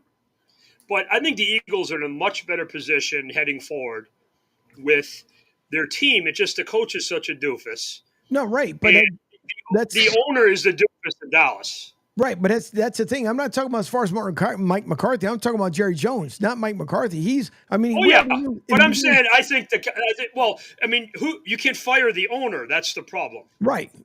Correct. And that's but someone needs to tell him just to pipe it down. Just go up to him. Just give him, like little kids, you walk up to like duck lips, just tell him, Jerry, that's it. That's all you got to do. But no, he's going to keep going because that's what Jerry Jones does. Fuji, go ahead and then Duck and Dad. Well, now I was going to shift gears. There's a report coming out here. Nick Sirianni's press conference. Dave Uram from KYW here says Nick Sirianni was not aware the Eagles are 0-4-1 in Cincinnati all time until Merrill Reese informed them. That's not a tidbit to throw in there about Fredo Sirianni. All right, Duncan. Just again, he's the guy who's aware of stuff when he needs to be aware of stuff. He's not aware of stuff when he's not aware of stuff. He lets people make him aware of things when he's not supposed to be aware of things. He's that guy, right? He's the one friend that's been everywhere, done everything. You just sounded like Kamala Harris. That was funny. That was good. So there you go. So he's been everywhere, done everything, but not experienced. He's that guy. So we know what it is. It's great. Let him be the head coach. Move on. The Dallas thing, when they had success, right? Jimmy Johnson, Switzer, strong guys who would turn around and be like, "Yo, Jer, we need this. We're gonna win. It's gonna happen." And guess what? If not, I'm gonna be Jimmy Johnson. I'm gonna take my talents elsewhere. See ya. I don't need this. Bill BS. Parcells too. Bill Parcells did the same thing. He didn't need this crap, right? So, but it's a train wreck again. You're watching Dallas. We all know it's a train wreck, and no one's gonna speak up. Harry, sorry. Dak got paid. He's keeping his mouth shut. They look like fools because they just watched Amari Cooper get traded again. They got way more value than what they gave up for Amari Cooper. That's a great point. They totally dismantled their running back by committee. They let Pollard walk. They try to reinvent the wheel with Zeke. Now you have all these little chippets coming out about how he's a business dude, right? Like giving tours, coming through the facility, why we're trying to work, you're making people uncomfortable. People like, if you go to your job, man, every now and then you see somebody come by because maybe they're visiting their family member, something like that. But you taking active tours through it, wave to the guys, how you doing? And I'm not saying like that's a humongous deal because they are professionals, but like creating this culture again. Like right now, there's no culture in Dallas. And for anything, and I hate to say it because I'm one of those guys, right? Like, college football is better when Michigan is good, when Ohio State's good, when Notre Dame is good. The NFL is better when the Cowboys are good. The NFL is better when the 49ers are good. Why? Because there's such a base of individuals that push the sport. They bring this. I hate the Yankees. Baseball is better when the Yankees are good.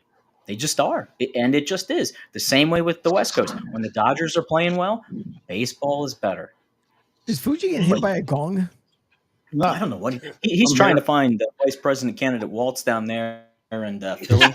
He's the guy up on the roof right now, according to the I Citizen. want to touch on the Cowboys situation when you're done. Yeah. I think at this point, Stephen Jones, Jerry's got to be forced out.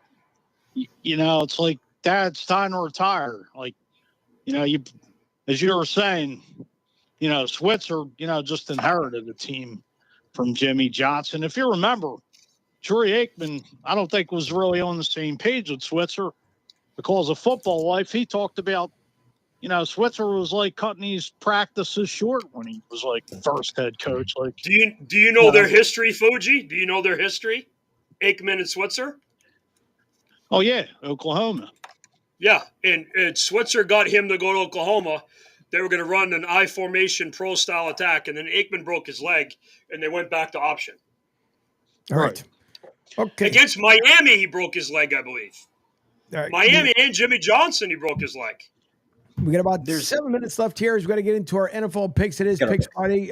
Rick Marcus, which is patiently waiting. He's been listening to some airplane noise, so he's trying to get the picks in along with Penguin AZ and a couple other guys. So quickly, our NFL picks here brought to you by Jay's Shell. If you have not gotten this gel, then you guys are missing out. It'll leave you clean, smooth, and hairless. Brought to you by, once again, by Jay. All right. First pick of the weekend. Obviously, we just spoke about Dallas and San Fran. I will start out with Duncan Dad. Duncan, what say you? I'm going to take San Francisco. I think they're more organized chaos than Dallas is right now. And it's in San Fran, so.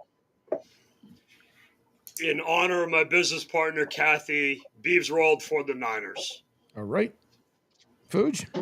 49ers. No way I'm picking the dumpster fire. But you two guys wouldn't pick the Cowboys against a firing squad. So I mean, it's just you guys. So it's just funny.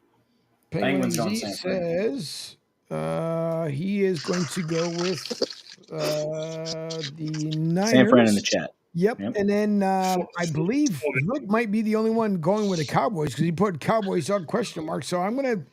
Yeah, and Rick, I'm going to put you down. He never picks the Cowboys, but me was going with them. I myself is going with the rest of the gang. I, too, will go with San Fran. All right. Green Bay, Jacksonville. Beav, I'll start with you. I'm going to go the upset, the Jags. All right. Fuge?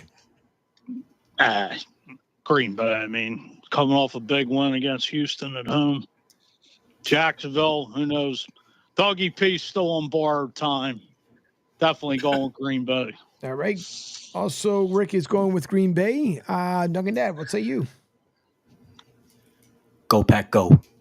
All righty. So the double D with Green Bay. Of course, I would expect nothing less but Penguin AZ to go with Go Pack, go as well. I too, because I gave Jacksonville obviously the toss up the final one because of what happened with Dougie here. So I'm going to go that way as well. Okay, so I too will go with Green Bay for the win. Now, next one being Chicago and Washington. This should be a really good game. I believe Jaden still may be out because of his ribs, but then again, they might put duct tape and some packing tape and whatever other tape around him. But I think can't play with that injury. Cannot play with that injury. Fuge, I'm taking the Bears. Go Fuge. I'm going to go with the Monsters of the Midway. All right, so you're going with Washington. I got you. Nah, I know. The Bears. He's messing with you. The Bears. Jay. Bears. All right. Big. Duncan Dad. I'm going to go with the Bears, and just a little word to wise for Washington. This is your franchise quarterback. There is no need whatsoever under any sun, green, planet, Earth to play that kid. Let him Remember, rest. Let him be healthy. That's what he's 100% right. That's what they did to RG3. How'd that work out? Exactly. RG3 and out. Yep. Rick is going with the Redskins. I will go with the Bears. One is because my lovely wife, of course, is a huge Bears fan, and I think the Bears just got without Jaden Daniels going to be a little bit tough for the Redskins. I'll wait for Penguin AZ as he catches up with us here. Penguin AZ, in case you missed it, it is the Bears versus the Redskins. All right, next game will end up being Arizona and Miami. So, Duncan, I'll start with you. Oh man. Yeah, it's not going to be easy picks this week. Real toilet bowl. I guess they're going to play Tua. Yes. They're going to play him. So if you had a choice between him and Skylar Thompson, you'd play him too. Yeah, exactly. All right, so I'll dance with the devil in the pale moonlight. Give me the Dolphins. Okay, so Duncan Dad's going with the Dolphins. Beef? Unfortunately, the Fighting Tuas. Fighting Tuas. All right, so goes that one there. Penguin AZ says Redskins and Cardinals. All right, so let me go back to that one where he says Redskins. So Penguin AZ for the Redskins, and then he will go with Arizona. Fuji. Going to go with the porpoises. All right, so Fuji also too with the mini Dolphins. I believe Rick also went with Miami. This one is tough, but I just don't see Arizona is just not that team. So I inconsistent. Yeah, exactly. So I got to go. Hopefully Tua here will not become a vegetable of the sea or the chicken of the sea, which one of the two it is. But hopefully it doesn't.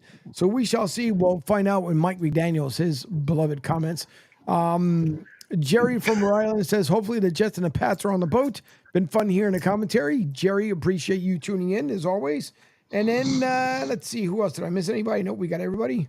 And then the next one will end up being Carolina as they're bringing back Bryce Young because the redheaded stepchild got into a car accident this week. Thankfully, it was non-life-threatening injuries, but apparently he hurt his hand. Sure, that's exactly what they want to say. But all right, Carolina, Denver, Beav, I'll start with you. Wow. Whoever's playing Carolina, take them. All right, so you're going with Denver. Gotcha. Yeah, bingo. Bo Nix, yeah. Duncan Dad? No disrespect to the Christians or the standing vice president, but the Panthers could bring back Jesus Christ, and they would not win this week. All right, so all righty. That's a good analogy there. So that's a Carolina Panther for Duncan Dad. Fuji, what say you? Mile High Kids. Denver Broncos. All right. Let me check to see what Rick had. Rick, I believe, also went with the Broncos as well. Who else? Penguin AZ says Broncos. So he is going with Denver. This is, I'm almost at the same, kind of the same with Duncan Dad, but Bo Nix has been playing damn good as far with Broncos. So it's kind of tough to go with Bryce Young. You know what? I got to go with Denver. I wanted to go with Duncan. Maybe if Duncan would have sent me a 10 refill of Dunkin' Donuts, which he sent me 9. Oh no, I'm taking Denver, man. Make sure that's noted. Yeah, I'm not taking the Panthers. All right, just want to make sure. And then the bonus game of the week, the dummies that they call the Birds against the Bengals. Fuji, I'll start with you. Pigeons. All right, Jay. Sorry, guys, Bengals. No worries. Sorry, the Eagles. Rick, of course, went with the Eagles. No doubt about that one. Duncan, I'm assuming the same. I'm going to go with the Eagles. All right. I too shall go with the Eagles, and then the only one I'll be waiting for will be Penguin AZ to see what he says as far as when it comes to between the Birds and the Bengals. And then listen, I try to make the picks because there's some of them that are just like it's kind of like a no-brainer picks, but this one I try to make it just a little bit tougher for the end of week. If not, I'm pretty sure Penguin he says looks like he's going with the Birds. So, alrighty. Can I throw out one quick little thing before we get out of here? Sure. I don't know if you guys cut me off. Did you guys talk about that penalty at the end of the game last night, Minnesota and the Rams? Oh my God, the face mask that missed. Yes. Yeah. Okay. So here's the thing, right?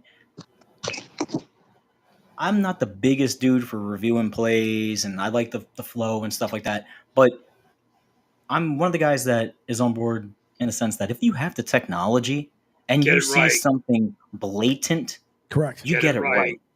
Yep. Otherwise, why have it? Right. Right? I mean, it might not have changed the outcome of the game, but it would have at least been, it would have given them the opportunity to have the right call made. Right? Yep. Yeah, I mean, listen. I mean, if the Eagles get burned on a egregious pass interference or face mask or late hits, because there's a lot of late hits that happen on the quarterback. Let's be honest; these guys are 200-300 pounds carrying the momentum. They bump into the quarterback, the ball drops dead. It's a 3rd and 15, and I love you, Patty, but you're getting a lot of laundry out there to help you matriculate down the field sometimes. Well, that one Can I sure. yeah, Go ahead. I wanted to go ahead. I wanted to add something you guys are talking about. By the way, the easiest way the Dallas Cowboys can fix their team, besides Jerry Jones, and they should do this offseason, is trade Michael Parsons. They would get a haul for him. Yeah. Bring him to Philly. He loves Philly. I'm surprised, truthfully, with and I forgot that the Rams had some of the guys coming back, and I think it was almost at game time by the time they announced it. So, hey, listen, Rams look good at least for a night against Minnesota.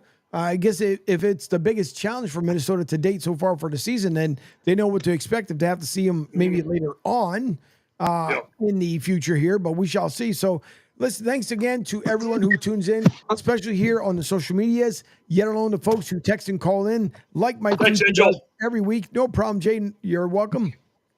So, like Mike does from Philly as well, and the other one from Duncan from Philly, which is Duncan Dad. So I keep saying every single week, I'm going to say this until you guys get back here. You guys need to get back to Florida, Duncan Dad. Yes, sir. Yes. So shall do my best. Listen, you're missed. That's all I'm saying. You are deeply missed down here. So you guys need to get back.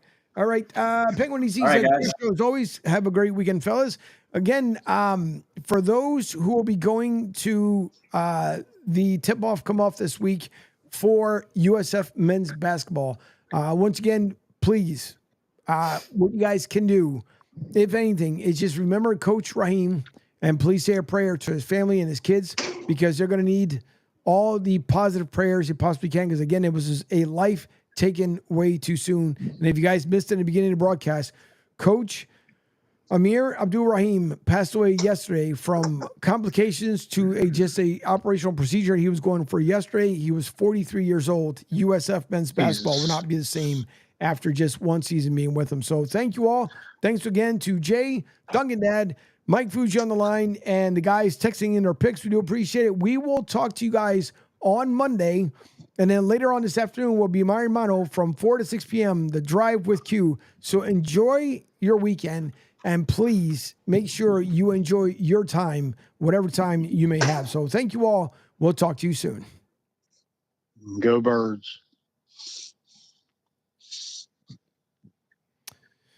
All righties. Duncan, as always, do appreciate the time you jumping in. So I'm assuming, are you going to just become a regular from the Upper Bowl podcast?